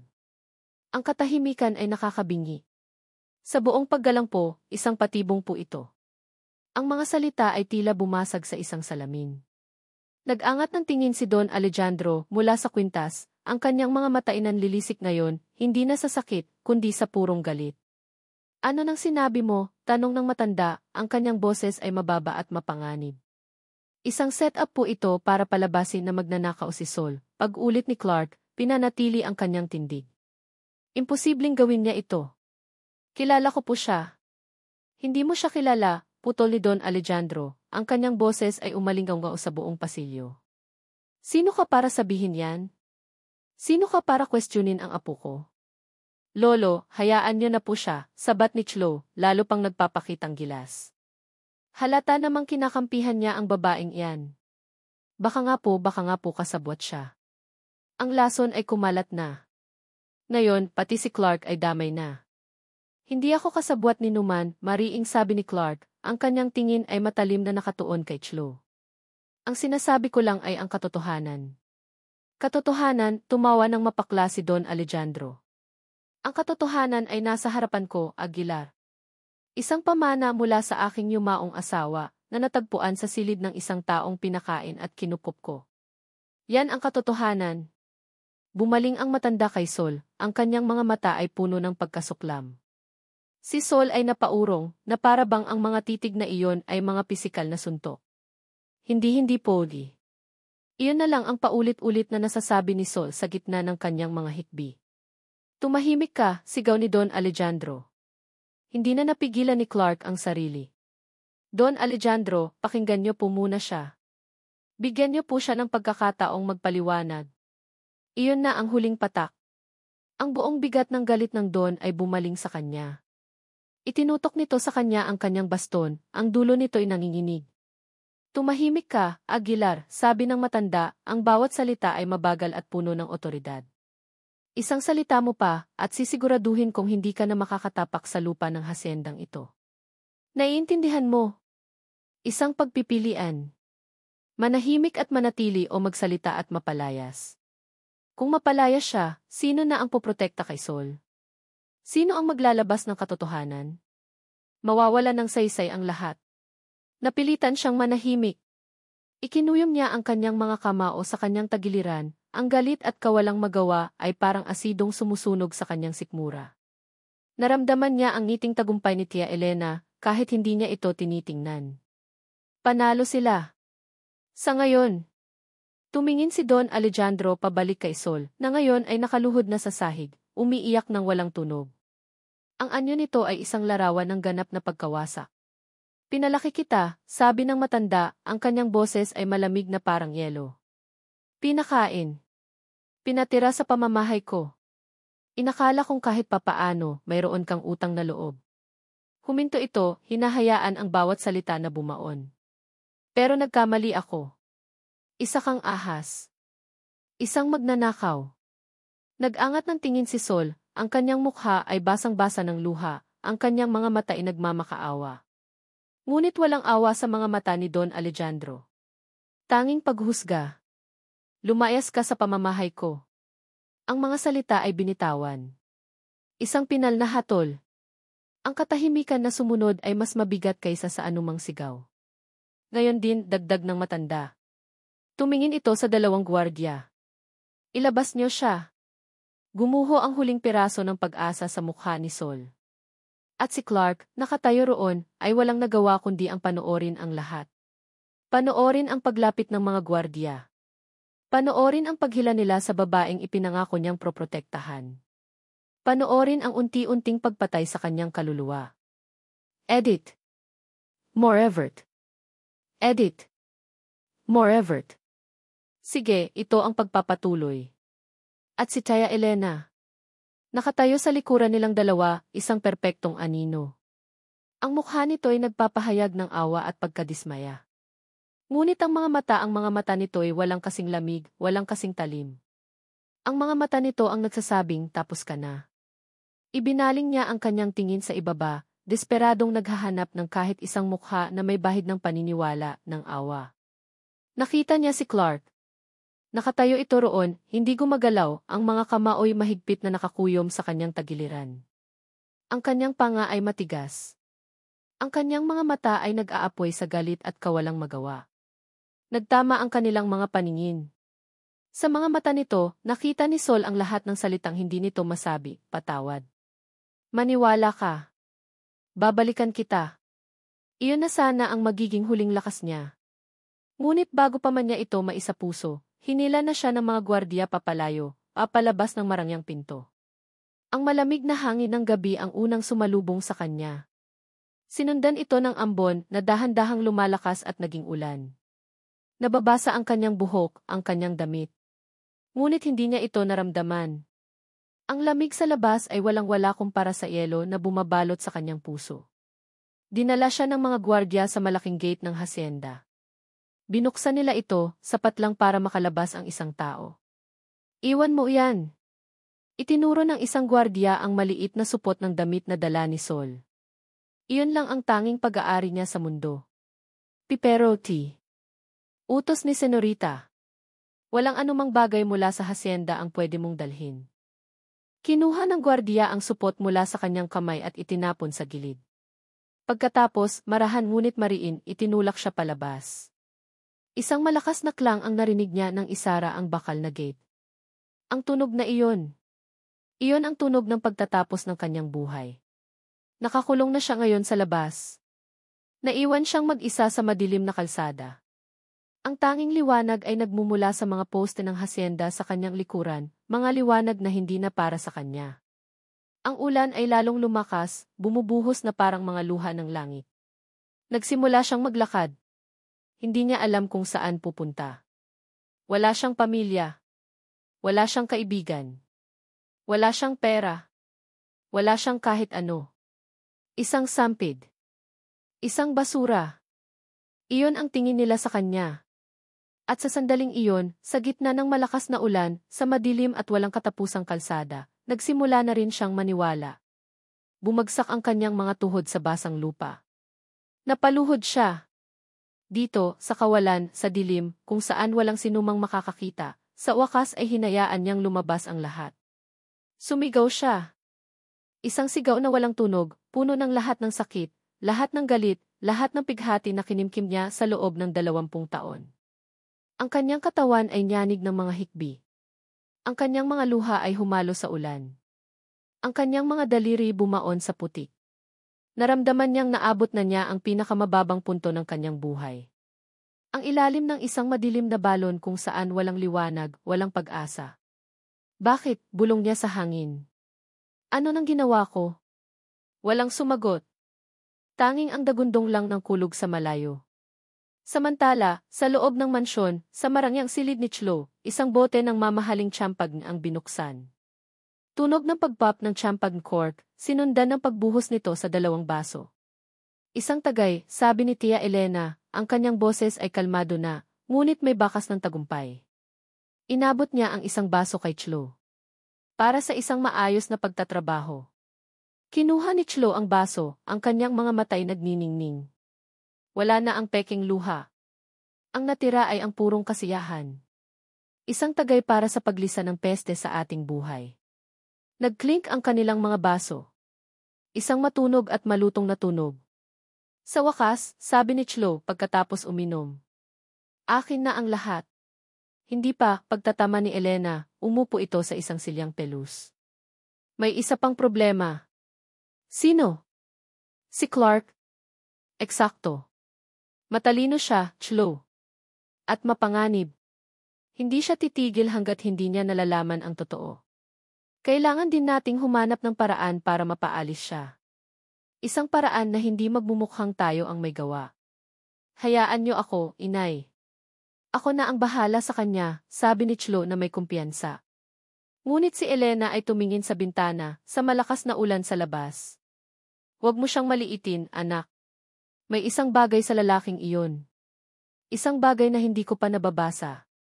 Sa labas, sa madilim na kalsada, si Sol ay nakaluhod pa rin, nanginginig sa ginaw at pighati. Ang kanyang lakas ay unti-unti nang naubos. Ipinikit niya ang kanyang mga mata, handa nang sumuko, handa nang magpatalo sa dilim. Bigla, isang maliwanag na ilaw ang tumama sa kanya. Isang peres ng headlights. Isang sasakyan ang papalapit. Sinubukan niyang tumayo, ngunit wala na siyang lakas. Ipinikit na lang niya ang kanyang mga mata, hinihintay ang pagbangga, hinihintay ang katapusan ng lahat ng kanyang paghihirap. Ngunit ang sasakyan ay huminto ilang pulgada lang mula sa kanya. Narinig niya ang pagbukas ng pinto. Ang tunog ng mga yabag na mabilis na lumalapit sa basang kalsada. Isang anino ang tumabon sa kanya, pinoprotektahan siya mula sa ulan. Dahan-dahan, iminulat niya ang kanyang mga mata. Isang mukha ang bumungad sa kanya. Isang mukhang basang-basa rin ng ulan, ngunit ang mga mata ay nag-aalab sa determinasyon. Hinubad nito ang kanyang jacket at ipinatong sa nanginginig niyang mga balikat. Sol, sabi ng isang pamilyar na boses, mahinahon ngunit may diin. Tumayo ka. Si Clark. Hindi siya makapaniwala. Paano? Bakit? Halika na, sabi nito, inilahad ang kanyang kamay. Sumakay ka na. Tinitigan ni Sol ang kamay na iyon. Isang kamay na handang tulungan siya sa pinakamadilim na sandali ng kanyang buhay. Isang sinag ng liwanag sa gitna ng kawalan. Hindi na siya nag-isip. Hinawakan niya ito. Ang init. Iyon ang unang naramdaman ni Clark. Ang init ng nanginginig na kamay ni Sol sa loob ng kanyang palad. Isang kamay na napakaliit, napakalamig, ngunit ang pagkapit nito sa kanya ay mahigpit, na para bang siya na lang ang natitirang bato sa gitna ng isang rumaragasang ilog. Inalalayan niya itong tumayo mula sa putik. Ang bigat nito ay halos wala lang, na para bang isa na lamang siyang kaluluwang pagod. Inakay niya ito papasok sa kanyang luma, ngunit matatag na pick-up truck. Sa buong biyahe, walang nagsalita. Tanging ang tunog lang ng windshield wiper na paulit-ulit na humahawi sa ulan, at ang mahinang pag-iyak ni Sol ang maririnig. Hindi niya ito tinanong. Hindi niya ito kinompronta. Ano pa ba ang sasabihin? Nakita niya ang lahat. Narinig niya ang lahat. Ang kailangan ni Sol ngayon ay hindi mga salita. Ang kailangan niya ay isang ligtas na lugar. Ipinark ni Clark ang sasakyan sa harap ng isang maliit at simpleng bahay sa dulo ng isang tahimik na kalye, malayo sa bayan, malayo sa mga matang mapanghusga.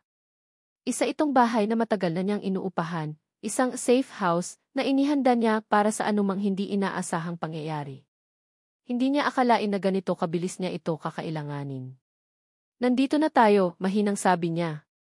Tinulungan niyang bumaba si Sol. Ang jacket niya ay basang-basa na, ngunit kahit papaano'y nagbigay ito ng kaunting proteksyon sa dalaga. Binuksan niya ang pinto. Ang amoy sa loob ay malinis, amoy kahoy at hangin. Isang stark na kaibahan sa bigat at karangyaan ng mansyon. Dinala niya si Sol sa nag-iisang kwarto. Umupo ito sa gilid ng kama, ang mga mata ay blanko, nakatingin sa sahig na semento. Para itong isang basag na manika. Magpalit ka muna, sabi ni Clark. Inilapag niya sa kama ang isang malinis na tuwalya at isang malaking itim na t-shirt, ang tanging damit pambabae, kung matatawag man itong ganoon, na mayroon siya. Lalabas muna ako. Hindi lumingon si So. Hindi ito tumango. Ngunit alam ni Clark na narinig siya nito. Sa maliit na sala, nagpakulo siya ng tubig. Gumawa siya ng mainit na tsaa. Ang bawat kilos niya ay may layunin, may disiplina. Ngunit sa ilalim ng lahat ng iyon, ang kanyang isipan ay nag-aapoy. Galit. Pagsisisi. At isang determinasyon na mas matibay pa kaysa dati. Nang bumalik siya, nakaupo pa rin si Sol sa parehong posisyon. Ngunit nakasuot na ito ng kanyang t-shirt na para ng bestida sa kapayatan nito. Ang basang buhok nito'y nakalaylay sa kanyang mga balikat. Inabot niya ang tasa ng tsaa. Inumin mo to para mainitan ka. Kinuha ito ni Sol, ang mga kamay nito'y nanginginig pa rin. Habang umiinom ito, napansin ni Clark ang pamumula ng mga pisngi nito. Hinawakan niya ang noo nito. Mainit. Nilalagnat ito. Humiga ka na, utos niya. Walang pagtutol. Humiga si Sol at nagtalukbong ng kumot. Kumuha si Clark ng isang maliit na palanggana ng maligamam na tubig at isang bimpo. Umupo siya sa isang upuan sa tabi ng kama at dahan-dahang ipinatong ang basang bimpo sa noo nito. Umuwol ng bahagya si Sol, ngunit hindi nagmulat ng mata.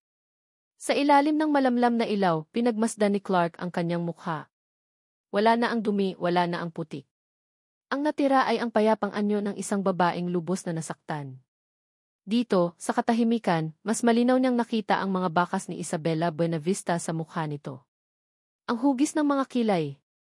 Ang kurba ng mga labi. Ang kanyang misyon ay hindi na lamang para linisin ang pangalan ng kanyang ama. Ito na ngayon ay para ibalik ang buhay na ninakaw sa babaeng ito. Magdamag siyang nagbantay. Pinalitan ang bimpo. Pinakinggan ang paghinga nito. Sa bawat sandali, ang determinasyon sa kanyang puso ay lalong tumitibay. Kinabukasan, ang lagnat ay medyo humupa na. Nagising si Sol na ang unang nakita ay si Clark, nakaupo pa rin sa upuan, nakasandal sa pader, halatang hindi natulog. Clark T. Mahinang tawag niya. Agad na naimulat ni Clark ang kanyang mga mata. Gising ka na. Kumusta ang pakiramdam mo? Medyo nahihilo pa, sagot niya, sinubukang bumangon. Huwag ka munang tumayo. Nagluto ako ng lugaw, sabi ni Clark, tumayo at kinuha ang isang mangkok mula sa mesa. Umupo siya sa gilid ng kama at sinimulang subuan si Sol na parang isang bata. Sa una, nahiya si Sol. Ngunit wala na siyang lakas para tumanggi. Ang bawat subo ng mainit na lugaw ay nagbibigay ng init at lakas sa kanyang katawan. Nang maubos nila ang lugaw, isang mahabang katahimikan ang namagitan. Si Sol ang unang bumasag dito. Bakit, tanong niya, ang kanyang mga matay puno ng pagkalito. Bakit mo to ginagawa? Mapapahamak ka. Pinalayas na rin ba nila kayo? Huminga ng malalim si Clark. Ito na. Oras na. Hindi pa. Pero malapit na, sagot niya. At ginagawa ko to. Dahil personal sa akin ang lahat ng ito, Sol. Personal? Paano? Inilapag ni Clark ang mangkok. Tinitigan niya si Sol ng diretso sa mga mata.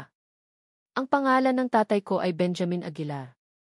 Si Mang Ben siya ang driver ni Don Alejandro na sinisisi sa pagtakas ng anak niyang si Isabela. Nanlaki ang mga mata ni Sol. Ang kwento ni Mang Ben ay isang alamat sa hasyenda, ang kwento ng isang taksil na driver. Hindi siya taksil, mariing sabi ni Clark, na para bang nabasa niya ang isip nito. Tumulong siya sa isang ina na gustong iligtas ang kanyang anak mula sa isang malupit na ama. Sinira nila ang pangalan niya.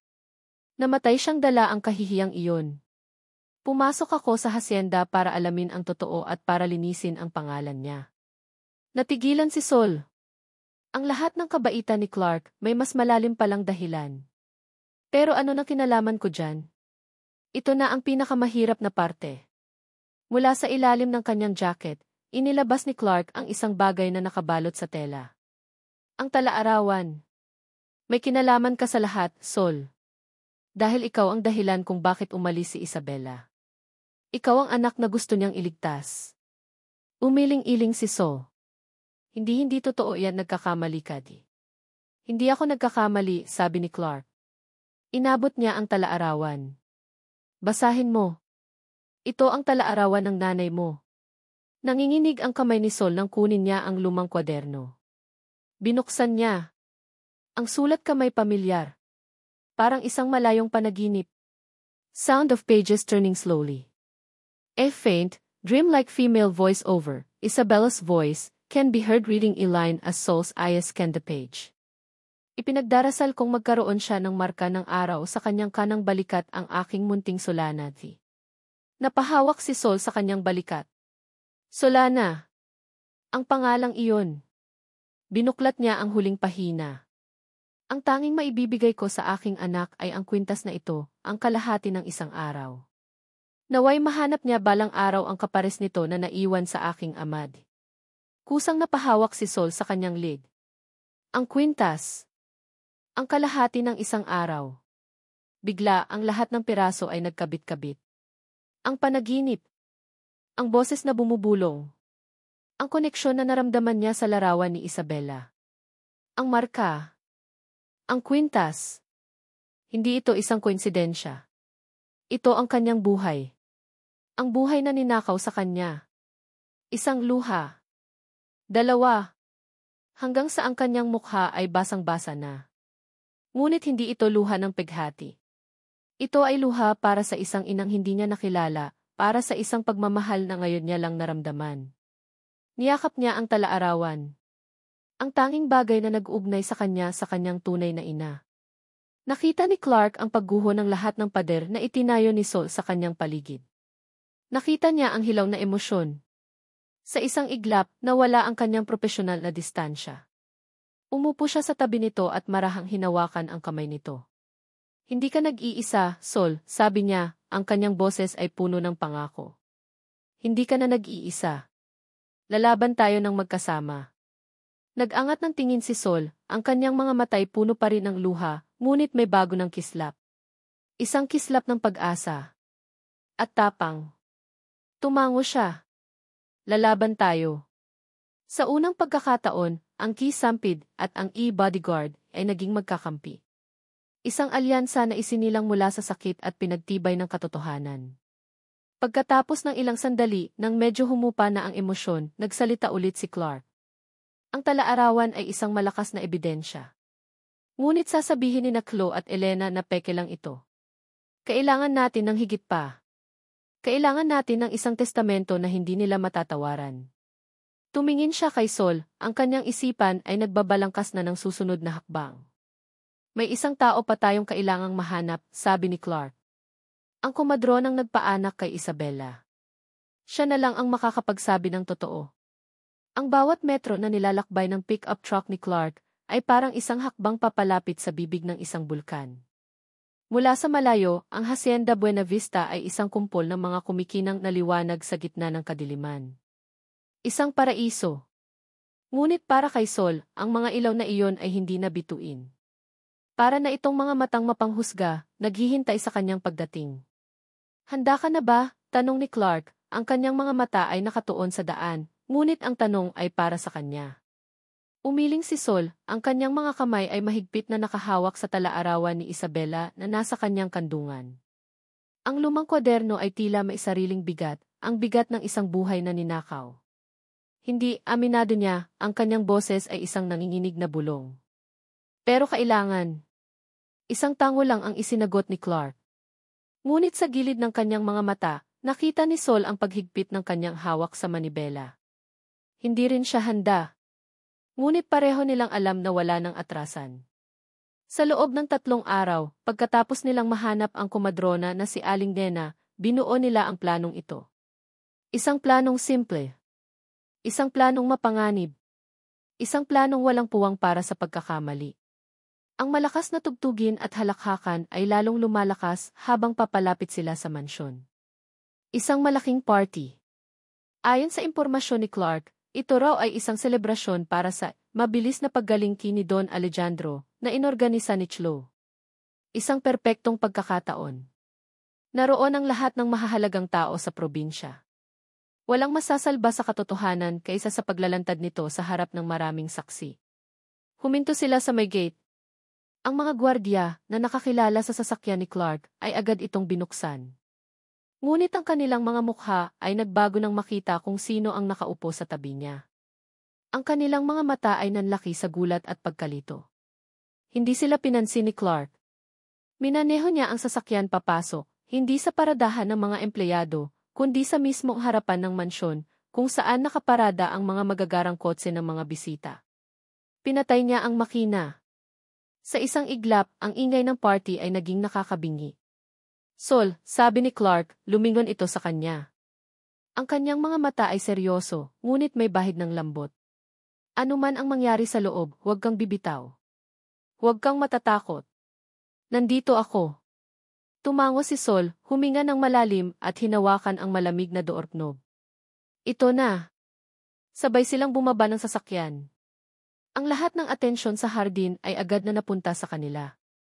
Ang security head na dapat ay nagbabantay at ang imag na knockout na pinalayas.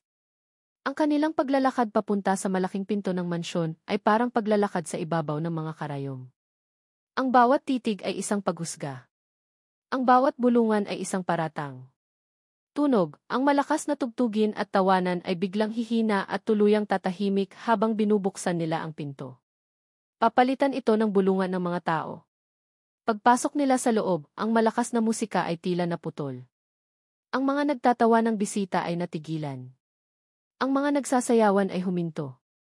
Ang buong mansyon, na kanina'y puno ng buhay, ay biglang nabalot ng isang mabigat na katahimikan. Lahat ng mga mata, mahigit 100, ay nakatuon sa kanila. Nakita ni Sol ang mga mukha ng mga taong dati tinitingnan lang niya mula sa malayo. Mga politiko. Mga mayayamang negosyante. Ang alta sosyedad ng probinsya. At sa gitna ng lahat, sa isang silyang parang trono, nakaupo si Don Alejandro. Sa tabi nito, nakatayo si Chlo, suot ang isang kumikinang na pulang bestida, ang reyna ng gabi. Ang kanyang mukha, na kanina ay nakangiti, ay dahan-dahang naging isang maskara ng pagkagulat, na agad napalitan ng purong galit. Sa likod niya, nakatayo si Tia Elena, na ang tanging reaksyon ay ang bahagyang paniningkit ng mga mata. Nagsimulang maglakad si Sol, kasunod si Clark. Ang mga tao ay kusang humahawi sa kanilang daraanan, na para bang sila ay may dalang sakit na nakakahawa. Ang tanging naririnig niya ay ang pagtibok ng sarili niyang puso at ang tunog ng kanyang mga sapatos sa makintab na sahig. Hindi siya tumingin kahit kanino. Ang kanyang mga mata ay nakapako lamang sa isang tao. Si Don Alejandro. Ang kanyang lolo. Huminto sila sa harap ng matanda. Anong kalapastanganan ito? Galit na tanong ni Don Alejandro, sinubukang tumayo ngunit pinigilan ni Chlo. Si Chlo ang unang nagsalita. Walang hiya ka. Paano ka nakapasok dito? Mga gwardiya. Palabasin ang babaeng yan. Ngunit bago pa man makakilos ang mga gwardiya, nagsalita na si Sol. Ang kanyang boses sa simula ay nanginginig. Narito po ako para ibalik ang isang bagay na hindi sa akin. Inilahad niya ang talaarawan. At para ipakita ang isang bagay na matagal nang nawawala. Tumingin si Don Alejandro sa lumang kwaderno. Pagkalito. Pag-aalinlangan. Lolo, wag po kayong maniwala dyan, mabilis na sabi ni Chlo. Isa siyang sinungaling. Peke lang yan. Gawa-gawa lang niya para makabalik dito. Ngunit hindi pinansin ni Sol ang mga sigaw ni Chlo. Ang kanyang mga mata ay para lamang sa matanda. Lolo, sabi niya, ang kanyang boses ay unti-unting nagkakaroon ng lakas. Ito po ang sulat ng tunay niyong anak. Ang mga salitang tunay na anak ay umalinggaw sa tahimik na bulwagan. Isang kolektibong paghinga ang narinig mula sa mga bisita. Nanginginig ang kamay ni Don Alejandro nang tanggapin nito ang talaarawan. Binuksan nito sa isang pahina. Nakita ni Sol ang pagbabago sa mukha nito. Ang galit ay napalitan ng pagkabigla. Kinilala nito ang sulat kamay. Hindi. Peke yan, sigaw ulit ni Chlo, sinubukang agawin ang talaarawan, ngunit pinigilan siya ni Clark. Hayaan mo siyang magbasa, Chlo, mariing sabi ni Clark. Ngunit hindi na kailangang magbasa pa ni Don Alejandro. Ang kailangan niya ay isang patunay na hindi kayang pekin. Ito na ang sandali. Huminga ng malalim si Sol. Mayroon pa po, sabi niya. Sa harap ng lahat, sa harap ng daan-daang pares ng mga mata, dahan-dahan niyang hinawi ang kwelyo ng kanyang simpleng damit. Ibinaba niya ito ng bahagya, sapat lang para malantad ang kanyang kanang balikat. Isang malakas na paghinga ang narinig mula kay Don Alejandro. Ang kanyang mga mata ay nanlaki. Ang kanyang bibig ay bahagyang bumuka. Nakita niya ito. Ang marka. Ang marka ng araw. Ay impossibility. Bulong ng matanda. Sa isang iglap, lahat ng duda sa mukha ng Don ay napalitan ng isang malalim na pagkalito. Tumingin siya kay Sol, pagkatapos ay kay Chlo. Isang koinsidensya lang yan, mabilis na sabat ni Tia Elena, sa unang pagkakataon ay nagsalita. Ang kanyang boses ay kalmado ngunit may pilit na diin. Madaling gumawa ng mga peke. Isa siyang manggaganso, Don Alejandro. Huwag kayong magpalinlang. Ang mga salita ni Tia Elena ay parang tubig na ibinuho sa nag-aalab na katotohanan. Muling naghasik ito ng duda. Tumingin si Don Alejandro sa kanilang lahat, kay Sol na may determinasyon sa mukha, kay Chlo na umiiyak na naman, kay Clark na matatag na nakatayo, at kay Tia Elena na puno ng pagkumbinsi. Ang kanyang isipan ay gulong-gulo. Paano ko malalaman kung sino ang nagsasabi ng totoo? Tanong niya, ang kanyang boses ay basag. Isang tanong na para sa kanyang sarili. Ang katahimikan ay muling bumalot sa mansyon. Ang lahat ay naghihintay. Bigla, ang malaking pinto ng mansyon ay muling bumukas. Isang matandang babae ang pumasok, inaalalayan ng isang gwardiya na tapat kay Clark. Payak ang kanyang pananamit, ang kanyang mukha ay puno ng mga linya ng panahon, ngunit ang kanyang mga mata ay matatag. Lahat ay napatingin sa kanya. Sino ka? Tanong ni Don Alejandro. Ang matandang babae ay yumuko ng bahagya, ang kanyang mga mata ay nakatingin ng diretsyo kay Don Alejandro, at pagkatapos ay kay Tia Elena, na biglang namutla. Ako po si Aling Nena, sabi ng matanda, ang kanyang boses ay mahina ngunit malinaw, at umalinggaw ito sa bawat sulok ng tahimik na mansyon. Ako po ang kumadronang nagpaanak sa yumaong si Senorita Isabela. Isang buntong hininga ang pinakawalan niya. At ako po. Ako ang magpapatunay ng lahat. Ang pangalan, Aling Nena, ay parang kulog na yumanig sa isipan ni Don Alejandro. Ang komadrona. Ang huling taong nakakita sa kanyang anak na si Isabela ng buhay. Isang multo mula sa nakaraan ang biglang nagkatawang tao sa gitna ng kanyang sala. Ang kanyang paningin ay lumabo. Ang mga mukha sa paligid niya, ang mga bisita, ang mga kasambahay, ay naging mga anino na lang. Ang tanging malinaw ay ang mga tauhan sa entabladong ito, ang babaeng nagsasabing siya ang kanyang apo, ang babaeng pinalaki niyang apo, ang bodyguard na nagdala ng gulo, ang matagal na niyang mayordoma, at ngayon, ang komadrona. Gulong-gulo ang kanyang isipan. Ang kanyang puso ay kumakabog ng napakabilis, na para bang gusto nitong kumawala sa kanyang dibdib. Kanino siya maniniwala? Magsalita ka, utos niya kay Aling Nena, ang kanyang boses ay garalgal. Huminga ng malalim si Aling Nena, ang kanyang mga mata ay hindi bumibitiw sa kanya. 20 taon po akong nanahimik dahil sa takot, Don Alejandro. 20 taon kong dinala ang bigat ng isang kasalanang hindi ko ginusto. Anong kasalanan? Nang isilang po ni Senorita Isabela ang kanyang anak, pagsisimula ni Aling Nena, ang kanyang boses ay nanginginig sa alaala, isa po itong malusog at magandang sanggol na babae. Kamukhang-kamukha po niya. At sa kanyang kanang balikat mayroon po siyang marka. Isang marka na hugis araw. Napatingin si Don Alejandro kay Sol. Ang marka. Ngunit pagkatapos po ng ilang oras, namatay si Senorita Isabela dahil sa pagdurugo, pagpapatuloy ng matanda, isang luha ang pumatak sa kanyang pisngi. At habang ako po ay nagluluksa at hindi alam ang gagawin, isang tao ang lumapit sa akin. Dahan-dahang itinuon ni Aling Nena ang kanyang tingin sa isang tao sa likod ni Don Alejandro. Kay Tia Elena. Sinabi niya po sa akin na isang kahihiyan sa pamilya Buenavista ang isang bastarda. Na mas mabuti pang mamatay na rin ang bata kasama ng kanyang ina. Isang kolektibong paggasps ang narinig sa buong silid. Hindi sigaw ni Tia Elena, ang kanyang kalmadong maskara ay unti-unti nang nababasag. Sinungaling! Gumagawa ka lang ng kwento. Ngunit hindi na tinag si Aling Nena. Binigyan niya po ako ng isang malaking halaga. Isang halaga na sapat na para hindi na maghirap ang aking pamilya. Ang kapalit ay ang aking pananahimik. Tumingin siya pabalik kay Don Alejandro. Ang utos po niya ay dalhin ko ang sanggol sa isang malayong ampunan at sabihin sa inyo na namatay ito kasama ng kanyang ina.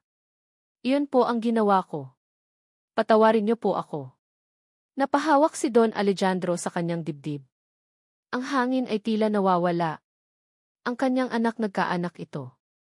At ang apong iyon ay buhay. Bigla, isang alaala ang bumalik sa kanya, malinaw na parang kahapon lang nangyari. Tunog, flashback effect, boses ni Don Alejandro at Isabela na mas bata at may etyo. Hindi mo siya naiintindihan, Papa. Mahal ko siya, sigaw ng batang si Isabela. Pag-ibig. Ang pag-ibig ay hindi nakakain, Isabela. Anong buhay ang ibibigay niya sa'yo? Isang buhay ng kahirapan, sagot ng batang si Don Alejandro. Mas gugustuhin ko pang mamuhay sa kahirapan kasama siya, kaysa mamuhay sa isang ginintuang hawla na kasama ka. Ang huling mga salita ni Isabela. Ang mga salitang tumatak sa kanyang puso at naging lason sa loob ng 20 taon. Sinungaling ka, isang sigaw ang pumutol sa kanyang alaala. Si Tia Elena. Ang kanyang mukha ay hindi nakalmado. Ito ay isang mukha ng isang hayop na nasukol. Ang kanyang mga mata ay nag-aapoy sa galit.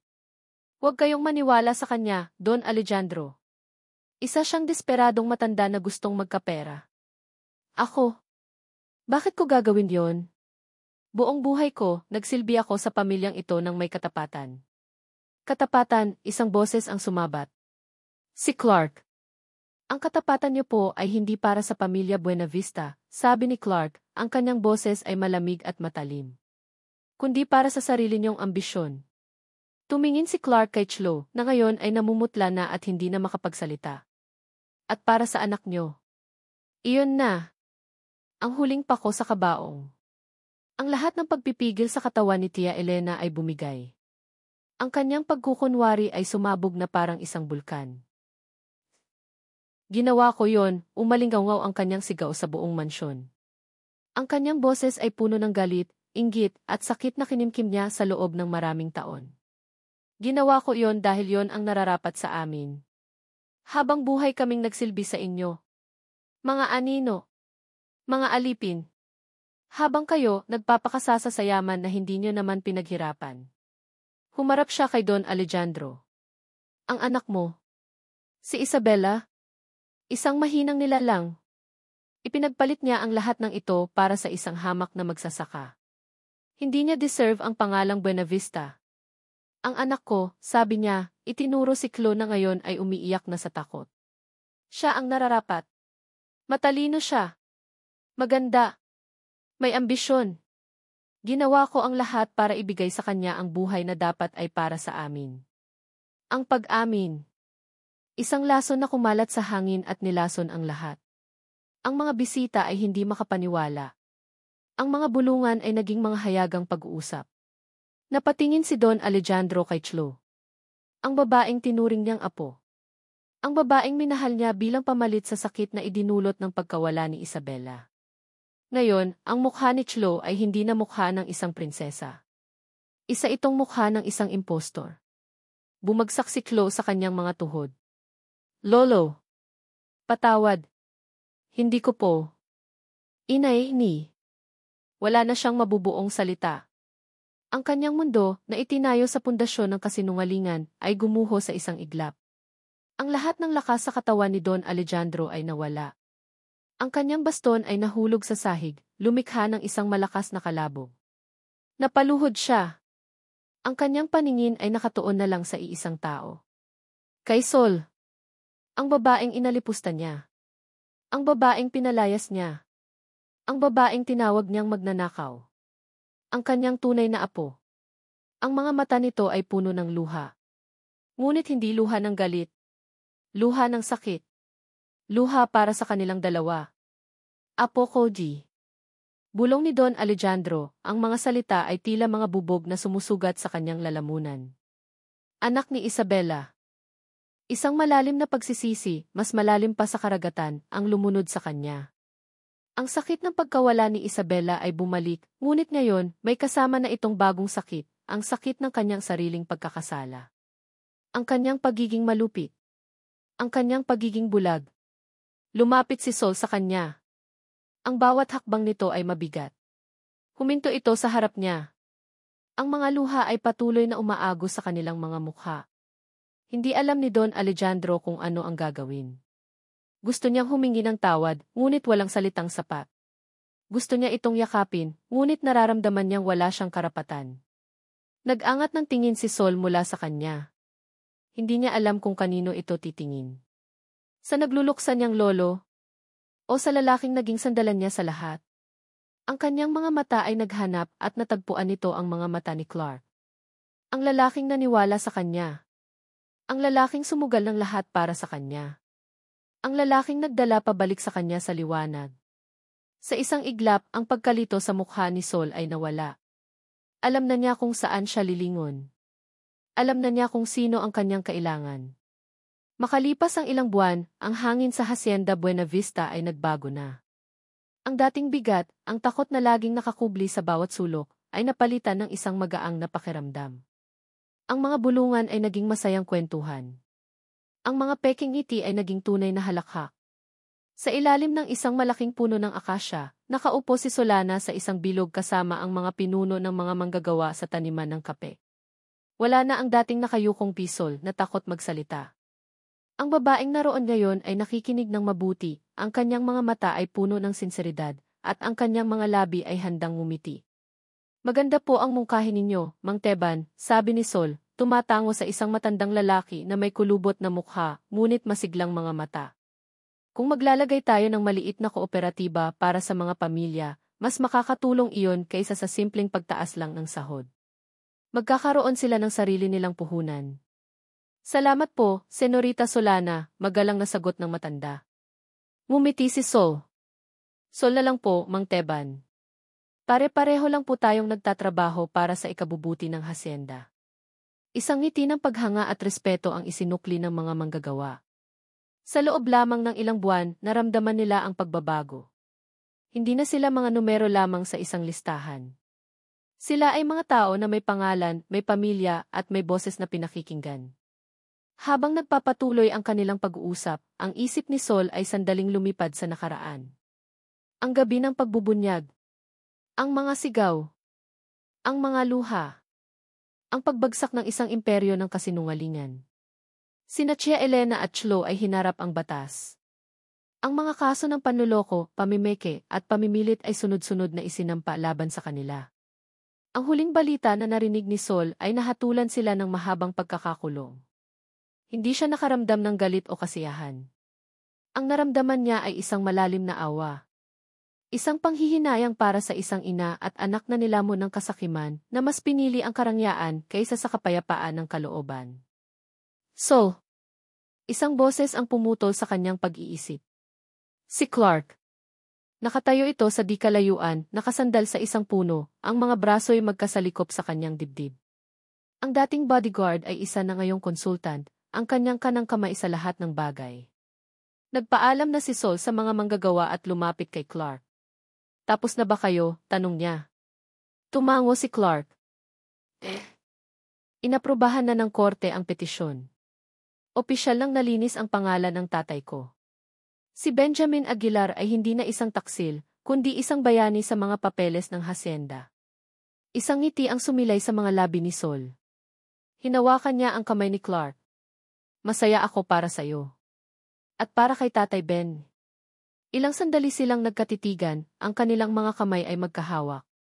Sa mga mata ni Clark, nakita ni Sol ang kapayapaan na matagal nitong hinahanap. Ang bigat na dinala nito sa loob ng maraming taon ay sa wakas ay nawala na. May naghihintay sa'yo, sabi ni Clark, tumingin ito sa direksyon ng mansyon. Nasa Hardin siya. Alam na ni Sol kung sino ang tinutukoy nito. Si Don Alejandro. Ang kanilang relasyon ay parang isang basag na florera na unti-unting binubuo. Ang mga piraso ay maingat na pinagdudugtong ng pasensya, pag-unawa, at isang hindi masabing pagmamahal na nakabaon sa dugo. Mahirap. May mga araw na ang katahimikan sa pagitan nila ay masakit. Ngunit sinusubukan nila. At para kay Sol, iyon ang mahalaga. Nakita niya ang kanyang lolo na nakatayo sa harap ng isang puntod. Ang puntod ng kanyang ina. Dahan-dahan siyang lumapit. Apo, sabi ni Don Alejandro nang hindi lumilingon. Salamat sa pagdating. Sa harap ng puntod, may isang florera na may isang sariwang puting rosas. Walang nagsalita sa loob ng ilang minuto. Tanging ang marahang ihip lang ng hangin ang maririnig. Ang nanay mo di. Pagsisimula ng matanda, ang kanyang boses ay garalgal. Mahal na mahal niya ang mga puting rosas. Sabi niya, simbolo raw ito ng isang pag-ibig na dalisay. Isang pag-ibig na hindi ko naibigay sa kanya. Tumingin si Don Alejandro kay Sol, ang kanyang mga mata ay puno ng pagsisisi. Patawarin mo ako, Solana. Patawarin mo ako sa aking katigasan. Sa aking pagiging bulag. Ang pride kong iyon ang pumatay sa anak ko at ang muntik ng sumira sa iyo. Isang luha ang pumatak sa pisngi ng matanda. Kung mababalik ko lang ang panahon. Lumapit si Sol at marahang hinawakan ang braso ng kanyang lolo. Hindi na po natin maibabalik ang nakaraan, lolo. Nag-angat ng tingin si Don Alejandro. Pero sinisimulan na po nating itama ang ngayon, pagpapatuloy ni Sol. At yun po ang mahalaga. Sa mga salitang iyon, isang bigat ang tila na bunot mula sa balikat ng matanda. Tumango ito, at sa unang pagkakataon, isang tunay at hindi pilit na ngiti ang nakita ni Sol sa mga labi nito. Isang ngiti na may bahid ng sakit, ngunit puno ng pag-asa. Bago sumikat ang araw kinabukasan, inaya siya ni Clark na mamasyal. Umakyat sila sa isang burol sa dulo ng hasyenda, ang parehong burol kung saan lihim na nagkikita sina Isabela at Leo noon. Mula rito, tanaw ang buong lupain ng Buena Vista, na unti-unting nagigising sa unang sinag ng umaga. Umupo sila sa damuhan, magkatabi. Alam mo, pagsisimula ni Clark, noong una kitang makita, ang nakita ko lang ay isang babaeng malungkot. Isang anino. Lumingon si Sol sa kanya. Pagkatapos, pagpapatuloy nito, nang malaman ko ang lahat, ang nakita ko ay isang prinsesa. Isang nawawalang tagapagmana. Isang ngiti ang gumuhit sa mga labi ni Clark. Tinitigan niya si Sol ng diretso sa mga mata. Pero ngayon, habang nakaupo tayo rito, hindi sampid o prinsesa ang nakikita ko. Ano ang nakikita mo? Mahinang tanong ni Sol. Hinawakan ni Clark ang kanyang kamay. Ang init nito ay pamilyar na, isang init na nagbibigay sa kanya ng kapayapaan. Nakikita ko si Sol, sabi niya. Si Solana. Isang babaeng matapang. Isang babaeng may pusong mas malawak pa kaysa sa hasyendang ito. Ang babaeng mahal ko. Ang mga salitang iyon ay hindi na bago. Ngunit sa bawat pagbigkas, ang puso ni Sol ay tila natututong tumibok muli ng buo. Sumandal siya sa balikat ni Clark. Ikaw ang unang nagbigay sa akin ng isang basong tubig sa gitna ng aking uhaw, Clark. Ikaw ang unang nagpakita sa akin na hindi lahat ng tao ay pare-pareho. Ikaw ang naging liwanag ko sa pinakamadilim kong gabi. Tumingin siya sa kanya. Mahal din kita. Walang halik. Walang dramatikong yakap. Tanging isang tahimik na sandali ng pag-unawa. Isang pag-ibig na isinilang sa gitna ng kaguluhan, sinubok ng kasinungalingan at pinagtibay ng katotohanan. Ang araw ay unti-unti nang sumisikat, ang mga sinag nito ay kulay ginto at rosas. Tinabunan nito ng liwanag ang mga taniman, ang mansyon at ang kanilang mga mukha. Hinigpitan ni Clark ang hawak sa kanyang kamay. Tumingin sila sa tanawin sa kanilang harapan. Ang kanilang bagong umaga. Ang kanilang kinabukasan. Handa ka na ba, Solana? Tanong ni Clark. Ngumiti si Sol, isang ngiting abot hanggang sa kanyang mga mata. Tumingin siya sa araw, pagkatapos ay sa lalaking katabi niya. Ang kanyang tahanan. Basta't kasama kita. At dito nagtatapos ang kwento ni na Solana at Clark, isang kwentong isinulat sa mga pahina ng luha, ngunit tinapos sa tinta ng pag-asa. Maraming salamat sa inyong walang sawang pagsubaybay at pakikinig. Mula sa unang kabanata hanggang sa huling sandali, naramdaman ko ang inyong presensya, ang inyong mga hininga, at ang bawat pintig ng inyong mga puso kasabay ng mga pagsubok na pinagdaanan ng ating mga bida. Ang pagsulat sa kwentong ito ay isang paglalakbay din para sa akin. May mga pagkakataong nadala ako sa pighati ni Sol, at may mga sandaling naramdaman ko ang determinasyon ni Clark. Nais kong ibahagi sa inyo ang isang kwentong hindi lamang tungkol sa isang imposibleng pag-ibig, kundi tungkol din sa lakas na matatagpuan natin sa ating mga sarili sa gitna ng kadiliman. Ito ay isang paalala na ang tunay na yaman ay hindi nasusukat sa ginto o pangalan, kundi sa kabutihan ng puso at sa katatagan ng ating paninindigan. Isang paalala na gaano man katagal maghari ang kasinungalingan, palaging mananaig ang katotohanan, at ang pagpapatawad, gaano man kahirap, ang siyang tunay na magpapalaya sa atin. Naway may isang piraso ng kwento ni na Sol at Clark na naiwan at tumatak sa inyong mga puso. Hanggang sa muli nating pagkikita sa susunod na kwento. Ako po ang inyong lingkod, ang inyong manunulat, na laging umaasa na sa bawat kwento, may aral at pag-asa tayong mapupulot. Ano ang pinakapaborito ninyong bahagi? Ibahagi niyo naman sa comment section sa ibaba.